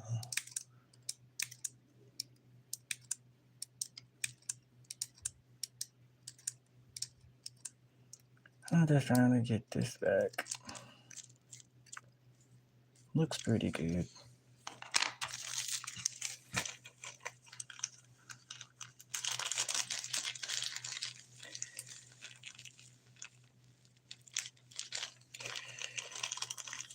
Yeah, almost done.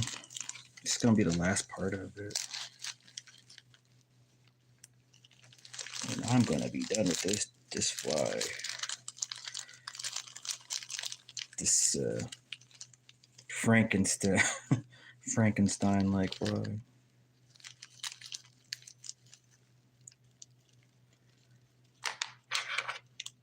Yeah, it's tough sometimes dealing with people.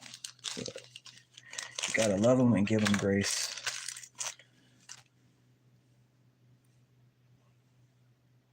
Because sometimes they come back and then they understand, like, all right, I was tripping again. Sometimes it's too good to be true to some people. They just can't. It's too much for them. If someone would just take that time out like that. You know what? And I forgot this part, but you know what? I'm still gonna be able to do it. Let's see. I forgot to wrap the body of this, but we're still gonna be able to do it. Let's see.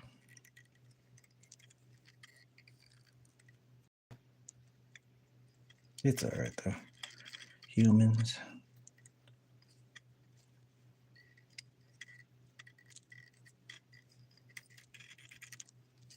So it's like a clear vinyl to like plastic. It's like a lace almost. Oops, bumping you guys. It's like a clear vinyl lace that I'm wrapping underneath here. And I should have done it before, but I forgot. But there it is. And I'm gonna wrap a couple wraps over the top, over it. This stuff's kind of stretchy too, so you gotta really kind of snug it. And I've never really tried to use it too much, but it's meant for making like nymph flies and stuff. So it kind of stretches when you pull on it. And I don't want it to stretch too much, but I want to be able to tie it down. And then we're gonna cut it.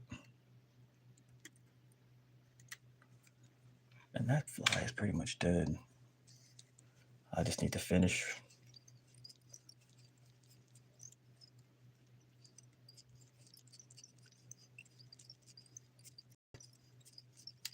And this is gonna be the hard part. Is keeping this eye hole clear. So when I get ready to put my fishing line through there, that feather won't be in my way. It's the only thing I don't like about whenever I've tied these is a little bit of a trick to it. I'm gonna try to use my fingernail just to get it, because my estimation was a little off. Like,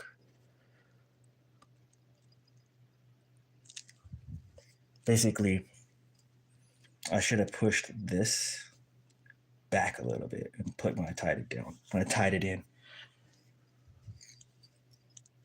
and I don't want to tie it too snug.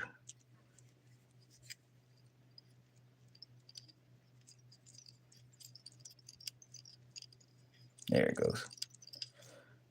So it's going to be kind of funny with the,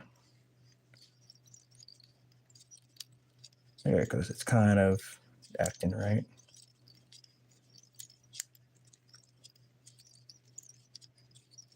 So now I'm just building it up to really pretty much tie it down to give it the streamer head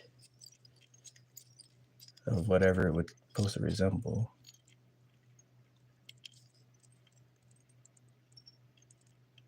And that's what I was trying to like.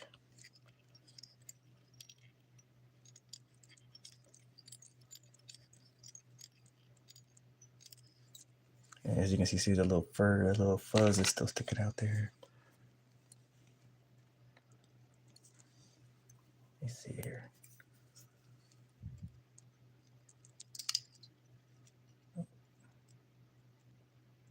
Yeah, see, that's what I was thinking was going to happen. Let's see if I can fix it. I think that's as good as I'm going to be able to get it. We're just going to have to roll with it, with that little fuzz sticking out.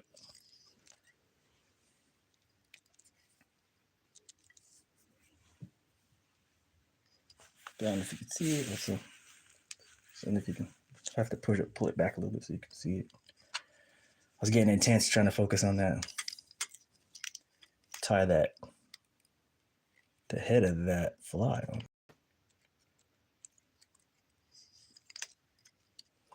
But yeah, if I tie another something similar to this, I probably be like, oh yeah, I forgot, and then pull that back, push that back a little bit. So then the head of the fly won't be so big.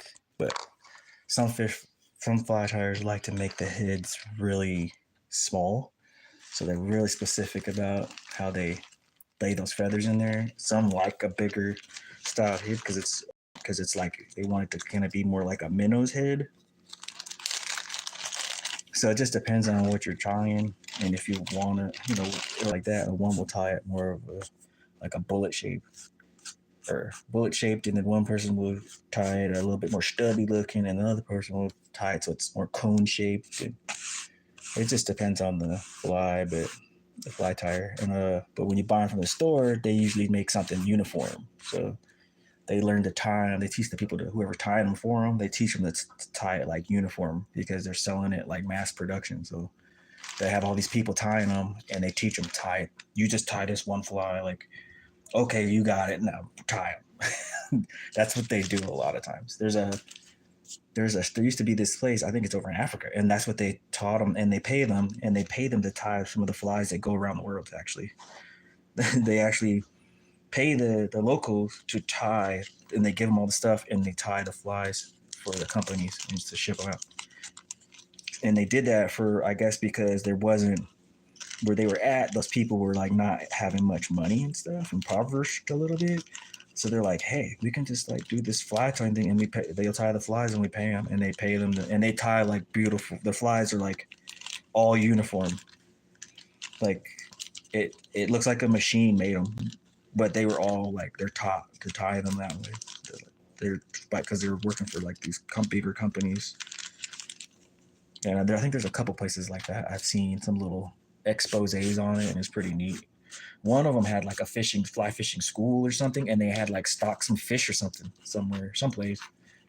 But it's overseas, and I thought that was pretty neat. I was like, wow, I didn't know they had that.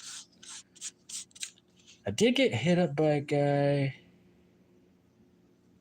well, I forget what they call that, what company that is. And he was like, had all these flies he tied, and there were like all these different Atlantic salmon flies and all this crazy stuff. And I was like, wow, they're like all uniform, because that's how they taught him. And I believe he might be in like came from that, and he ties for this other company. And I noticed in it's like I think it's now his own company, and they tie flies. He ties flies, and I commented, and I was like, dang, those are this, and he was laughing. I think he's African too, from some part of Africa. I can't remember what part, but I was looking and I was like, dang, those flies are like crazy. I was like, you don't got no Atlantic salmon over there. But they can, I mean, fish will bite that kind of stuff anywhere sometimes. Some flies you think only catch that, and you take it somewhere else, and it might be the ticket to catch all the other species that all the locals target. But yeah, he makes like bombers and a bunch of other stuff. They make a bunch of other stuff, and they sell their stuff. But I think they're out of one of those places like that, Africa or something, or he started his so that the locals people can have the job, so make some money. Which I was like, hey, I understand that. A lot of stuff happened in Africa, so and I think it's cool to do that. I mean, I understand the cheap labor thing and all that stuff, but in their case, it's kind of like, hey, this benefit, it kind of benefits them to have that, because they in that particular area, I don't think they really had much, because certain things got taken away, and so they didn't have much. But I think they had like a creek or something, waterway that ran through there. So they're like in this one area place. So they're like, hey, we can like fish and fly fish this thing and tie flies and sell. And they realized like we can sell them. Let's like start a business thing. And all their flies are like uniform. Like it's crazy. Like their skills are like that they picked up in a short time. It's amazing actually. And I was watching the thing about it, and they were just all sitting up there tying and stuff. All different types of people, ladies, and mostly the women were tying, but they go through, and every time they get a pattern, I guess they're supposed to do, they sit down, they show them, train them, till they tie a few, and then after they do it, tie a few, they go, okay, here's the materials, just tie as many as you can, and then they sell those, and you can order them and stuff. I thought that was really neat. I was like, wow, man, look at all those flies they're tying. I'm like, stuff for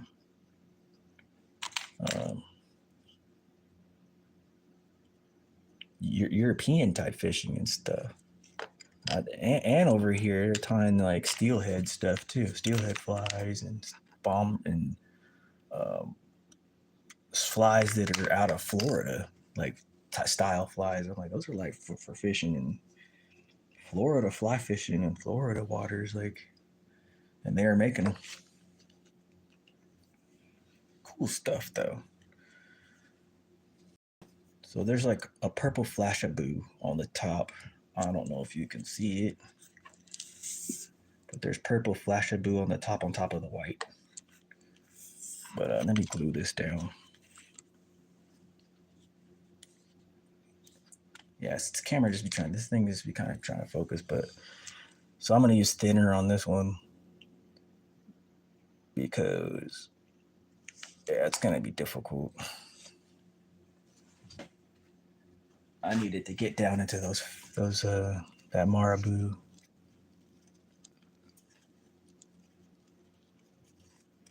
There it goes. It's kind of taking shape now. Getting some of that fur, that little fuzzy part out of there.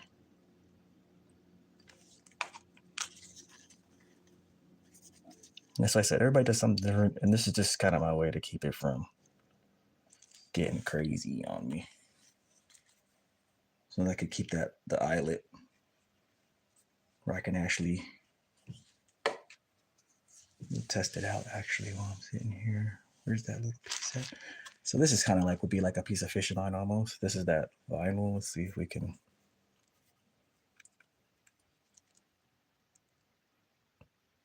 Let's see if I can thread it through there. It's probably not stiff enough. Oh no, there it goes. So yeah, that's what I was worried about, not being able to get like a piece of thread, the fishing line through there, because the thread would slip down on that eye. But as you can see, there's enough room. That's what I was kind of worried about. It's been a while since I tied like a streamery type of fly. But this is just Marabou and just a random color, just a color scheme. Just throw it together. Definitely something good to practice on to make a fly like this. Just basic.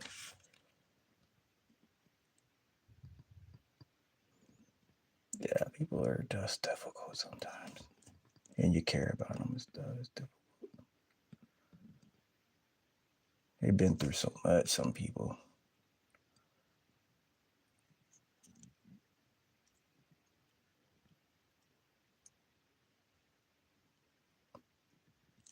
Okay. All right.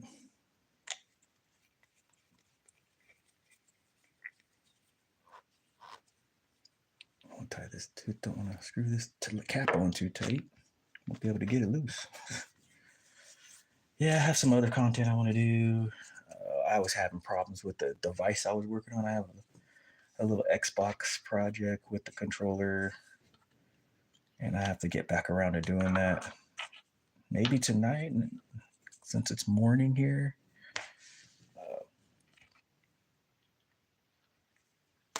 Maybe tonight. I'm not sure. I'll try it. I try it next morning. I'll try it again. I was having issues with something that I needed to get my air dusting thing to blow out the Xbox, because it was just because this Xbox had been sitting so long, and I had refurbished the disk drive in it. I bought a new one and put it in, because the old one, the the disc reading part for the games failed, but it would still read movies, and you could do everything else on the Xbox. I'm way on the other West Coast, man. I'm way on the West Coast.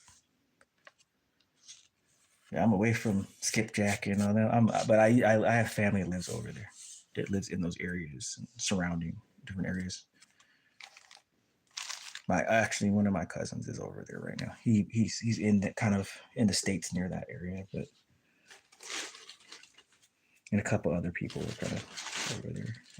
But I do plan. I'm trying to plan something together to go over there, to get over there, kind of more the southern states again. I had a really bad experience one time when I went on a road trip over there, and it's all came back after I had some events happen, and I'm like, ugh, I remember that.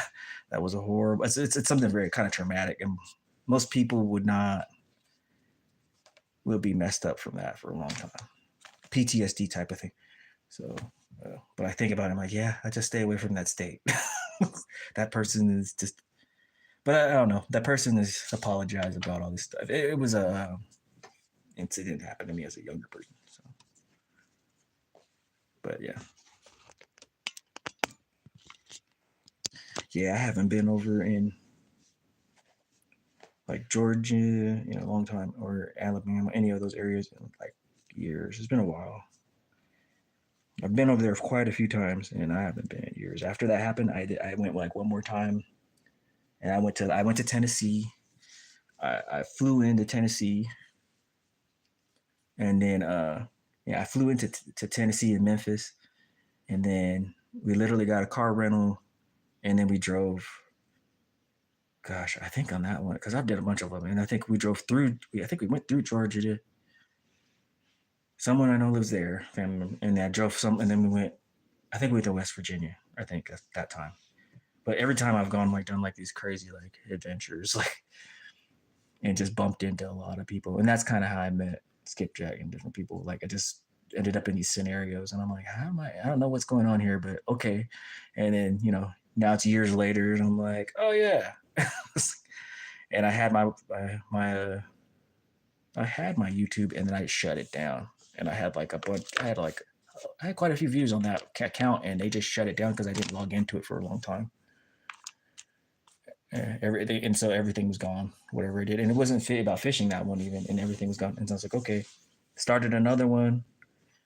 Then I was like, no, I kind of got like attacked for starting one from some people. I don't know why. And then I said, okay, fine. And then this time I just said, I'm leaving it.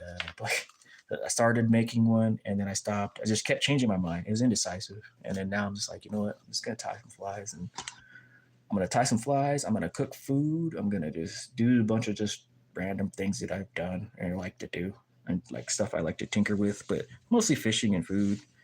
Whenever I can get out on the water, since I'm so on the West Coast, it's kind of like I need a boat to fish in this weather, or go over this other area where there's ice fishing to kind of really get after the fish like I would want to, but it's okay, you know. But we tied some jigs today. This is from the day before, where it's that live random where that's the first one we tied. Just a Marabou. You look up, like, yeah, I try to like, I sometimes I like to make the tails bushy like that, and you can see how they're layered in there. How it's layered. And it seems to be, fish really seem to like that. It layered, like a layered tail. Because when you look at it from the side, yeah. When I make marabou, sometimes I really like to make the tail bushy like that. Because when that jig comes through the water fishing for salmon, that tail's gonna shrink in size by like over half. And so if you make them, the more bushier to make them, the more bigger profile it's gonna have. And it's not the same as using the rabbit, because a rabbit, like, it kind of holds its shape a little bit more, because inside there, that skin piece of the rabbit hair is in there, so it kind of holds its shape a little better. But it's a little more buoyant than it's more buoyant a little bit, I think, than the more rabbit hair you got on there. Actually, I can demonstrate it. I'll be right back. I can demonstrate it if you want, Australia. So you can see it. Let me see if I can find it. Right here.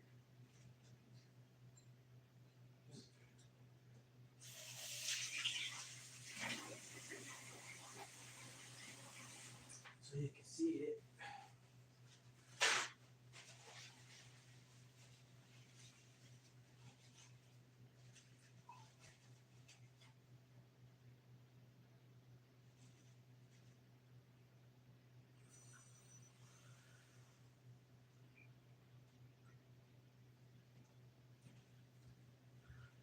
Oh well.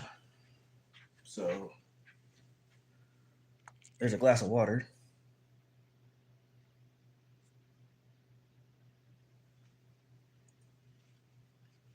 So you can see that glass of water.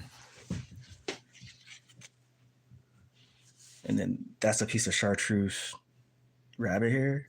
When you drop it in there, look how much it floats. You can see it. Look at it float. Like, that's just on the top. And then look, when I try to push it in there, it takes forever for it to get enough water in it. So that's what it's doing in the water when you fish it. Like, it really has to be fished in that water a long time before it's gonna sink. So it's a little more buoyant than than this marabou stuff. It's a little more buoyant than something that's kind of doing like that. Like, even that's a slapping feather. And that's kind of like how a marabou is. It's just more buoyant if you look at it. See, it's just, without that jig head, without something to kind of weight it, like it's floating. It's floating in the water, so I could just keep dunking it. It takes a long time for it to soak up that water before it's gonna sink. It could sit like that forever. So if you look at it, See when it gets wet, how it. See, you can see it in the water. See how it moves in the water. It does in the water. So that's what your jig and tail is going to be doing if you put rabbit fur on it.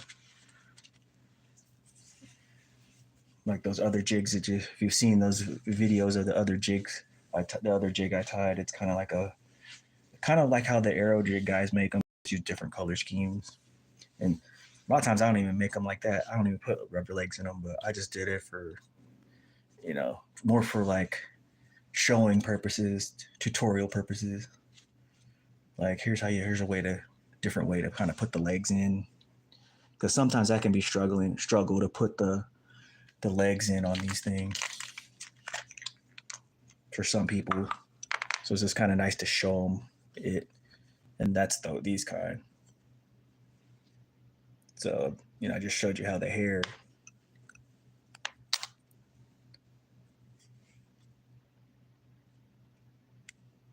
Showed you how the hair moves in the water, kind of.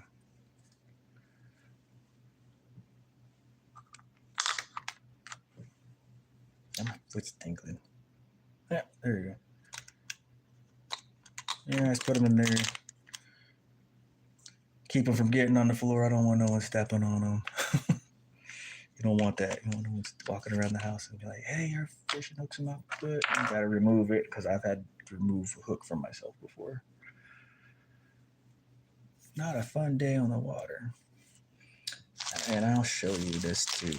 I might as well. Since I showed the rabbit here what it does. So this is a spay. The spay of this white fly up here. It's a strung marabou, basically like a spay. And this is a 1/4 ounce bag of it. And I've been using it, so it's a little less than a 1/4 ounce bag of it now, but that's a 1/4 ounce bag of marabou spay. For anybody who's purchasing any, like, so if you're ordering it, you'll kind of know, like, that's 1/4. That's like the size. So there's actually going to be a little bit more than that in there if you're purchasing any. Yeah, you're in Georgia too, Caden. You were telling me that. You were saying I'm in Georgia. Okay. You were saying something about it, but there's a marabou. And see, you got a totally different. It's still trying to float, but it's a different. You see, it's a different effect. And as you can see, it doesn't take as long for it to start getting that water in that feather. See, it's just dangling down. It's not trying to really float. It's not floating the same. It floats, but it's not the same. It's got a different profile if you look. See, compared to when I put that, compared to when I was compared to this, it's a little bit different. See, when I dip that in there, it's trying to float and it's really plumy. This is a little bit thinner profile, but that's why I stack so much of it on top of it when I tie something like that. You don't have, sometimes they like a thin marabou profile, less feathers. And some flies you don't, jigs and flies, you don't need to put a lot. You only need a couple pieces depending on what you're making, but it's just something to play around with if you're starting out tying or you're unsure. Always think it might catch something. Just that's what I say. Always think it might catch something with this. Because I've caught fish with less, with stuff that didn't even look as pretty. Caught fish with less.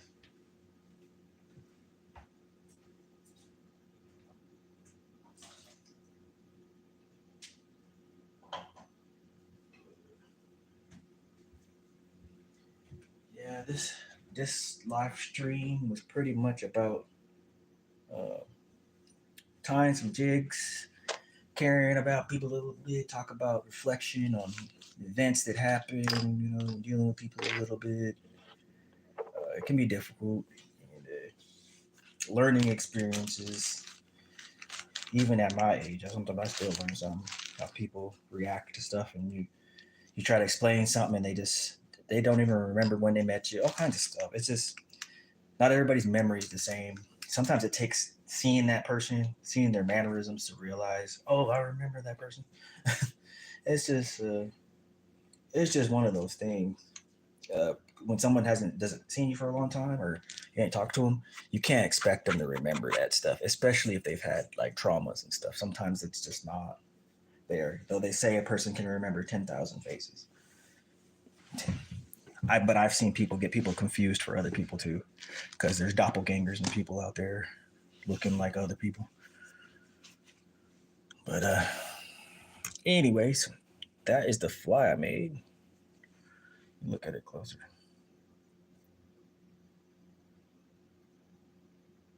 Yeah, it'll work. Yeah, it'll fish.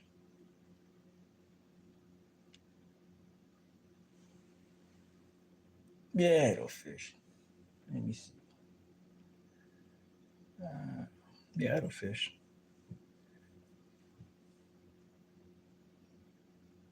Yeah, that'll fish. And it's got like a vinyl wrapped underneath. I'm not sure what the effect of that'll be in the water, but it might be kind of neat. Marabou tail, crystal flash, a little purple flashaboo on the top, a little flashaboo on the top, purple underneath, white on top, with a purple flashaboo mixed into the white Marabou. Just a cool little streamer I tied on a Marabouish type chenille streamer I tied on a salmon hook. Definitely will have a lot of action in the water.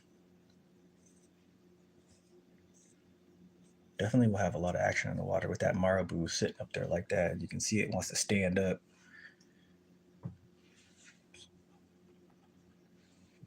But yeah, that's one of those. Let me go. Oh, let me see here. There's a couple other things I can. There's a couple other things I think I can show you.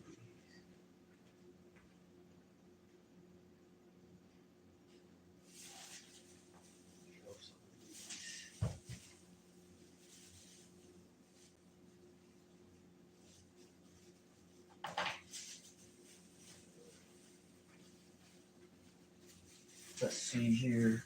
Yeah, there's a lot of crazy stuff in this world, man. But we got.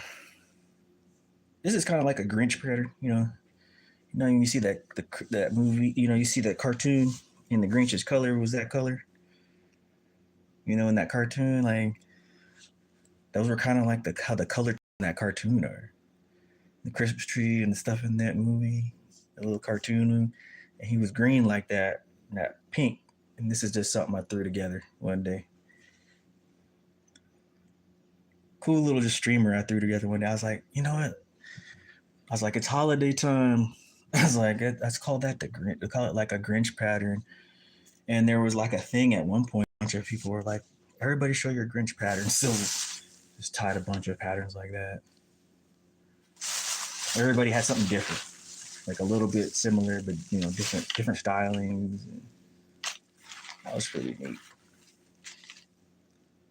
Yeah, sometimes I just make up stuff. Hey Chuck, sometimes I just make up stuff that's sort of been out there, but then you just throw something together like this. That's just something thrown together. It's basically like an egg sucking leech, but what I did was I put a corky on the front so it gets buoyant. So when I put it on my line, I can drift it like I'm drifting for steelhead, but it's a fly basically. It's basically a fly with a corky on it, almost like a yarn fly or yarny or something that you'd use for steelhead. But instead, I just tied it on a salmon hook and then slipped a corky on it and tied it in behind and just made it green. So that'll sit up there like a basically like it's instead of it being putting egg sac or roe on it and having it cinched down and fishing it, it's like I tied the fly and then made the put the corky on the front. And just it'll keep it suspended when you drift. When you're drift fishing. Like I was just bored one day and I was like, hey, that'll be fun to make.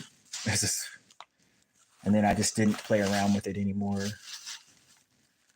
And I was like, I don't know if anybody's really made nothing like that. Probably somewhere, somebody, and I just haven't seen it. And I was just like, just make a concoction or two, making something up. Sometimes I just do some little creative whatever, just throwing stuff together. Just for fun. And sometimes I fish them and they catch them. Sometimes it's just like, I didn't catch nothing. And then, like this. So a lot of times I just make them like this.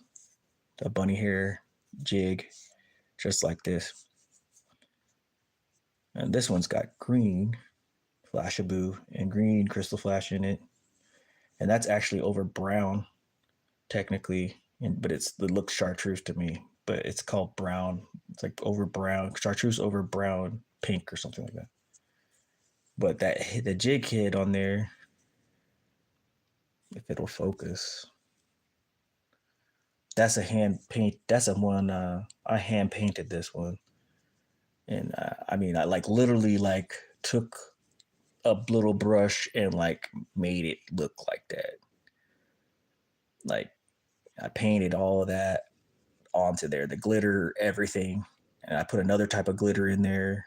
I painted that whole jig head myself, just like by hand, and then put like a clear coat over it to seal it.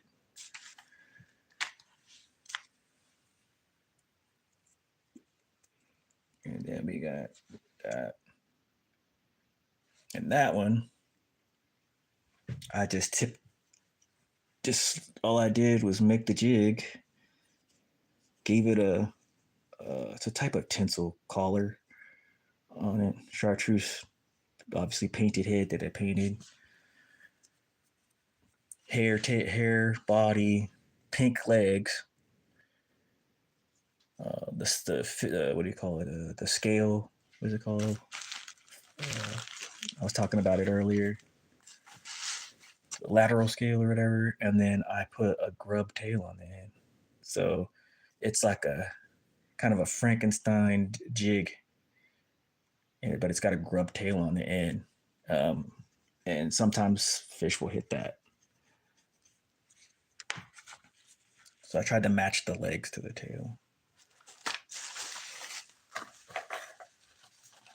And here's another one like that. And obviously you can see it's pretty beat up because I was fishing this one.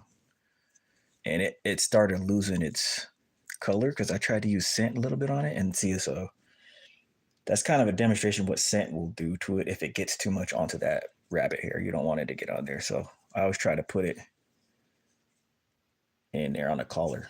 That's why I kind of tied this one that way so I could put the scent like right there and on the jig head and not keep it off the fur, the rabbit hair.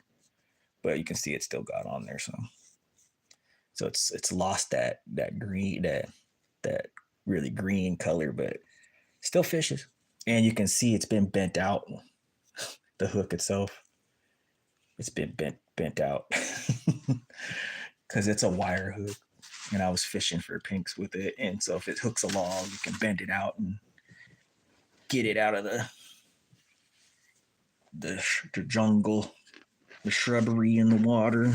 But the only issue with using those wire ones, sometimes if you catch a big enough salmon or big enough fish, it'll bend out like that and you'll lose the fish if it keeps bending out too much. So I don't use those ones often unless I'm only fishing for like, I know there's a lot of pinks or smaller coho or something around. I'll fish those.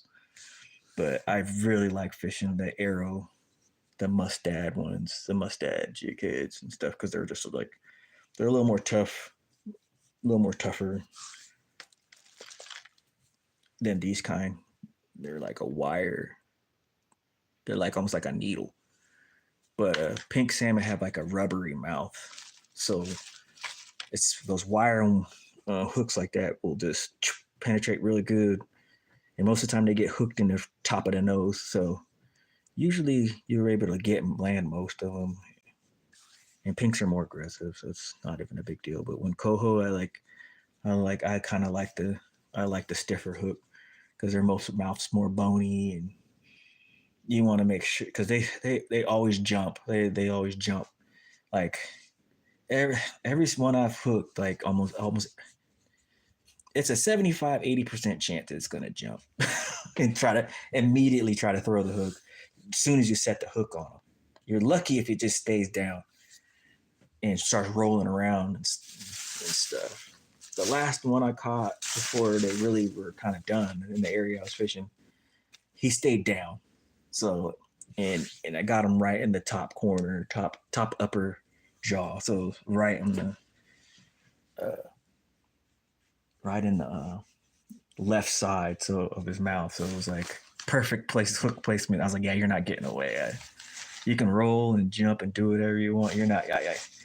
I got tension. You're not getting away. I think that fish was like 4 or 5 pounds or something. It's not too big, but still a decent meal, good meal. And I still got a couple full. I still got 2 fillets left in the refrigerator right now from that fish. And then that is a tarpon fly that I made. Never never fished tarpon. Always was the dream to go try it, but that's a tarpon fly that I made. Just added a little orange crystal flash to the tail. Them chicken feathers like that, sharks like them actually, from what I was told. Someone was like, showed me, like, told me about it and was showing me. Sharks will actually chase those chicken feather, hen feathers down. And I was like, what? And they're like, yeah, we see the shark and we chase it with the fly rod. And they're like, yeah. So I was like, oh, that's kind of cool. Like, yeah, they'll actually grab those chicken feathers. And maybe it's the smell of it because sharks got good sensory smell. I might be something to it because it's chicken, the feathers from a chicken maybe. But and this is like an egg sucking leech. Just just random stuff like when I was just like dinking around in the house. Just like let's just throw some stuff together. But yeah, thank you guys for showing up to the live. I think I'm done tying for this morning. I'm sure for some of you it's, and I mean, I think here it's 3, almost 4 o'clock. That's probably 7 for you, or 6 o'clock, 7 o'clock for you. Where if you're on the East Coast, almost on the East Coast, it's probably almost 7 o'clock. It's you got to be at school at 8 or whatever. You got to be at the job at 8 or 9 or whatever it is. For me, it's still early. It's still real early morning.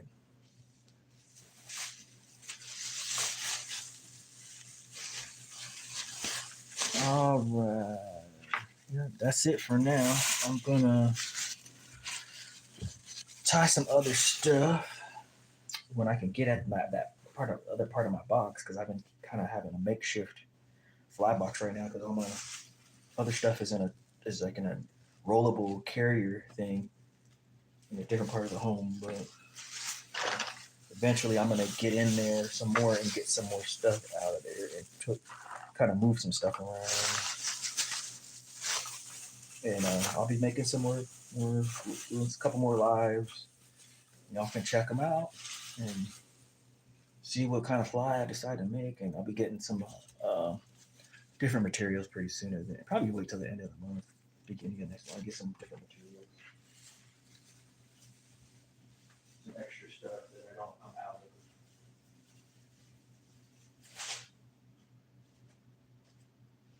Probably, I know what I'll do. I know what I'm gonna make next time. I'm gonna try to I'll make some of those.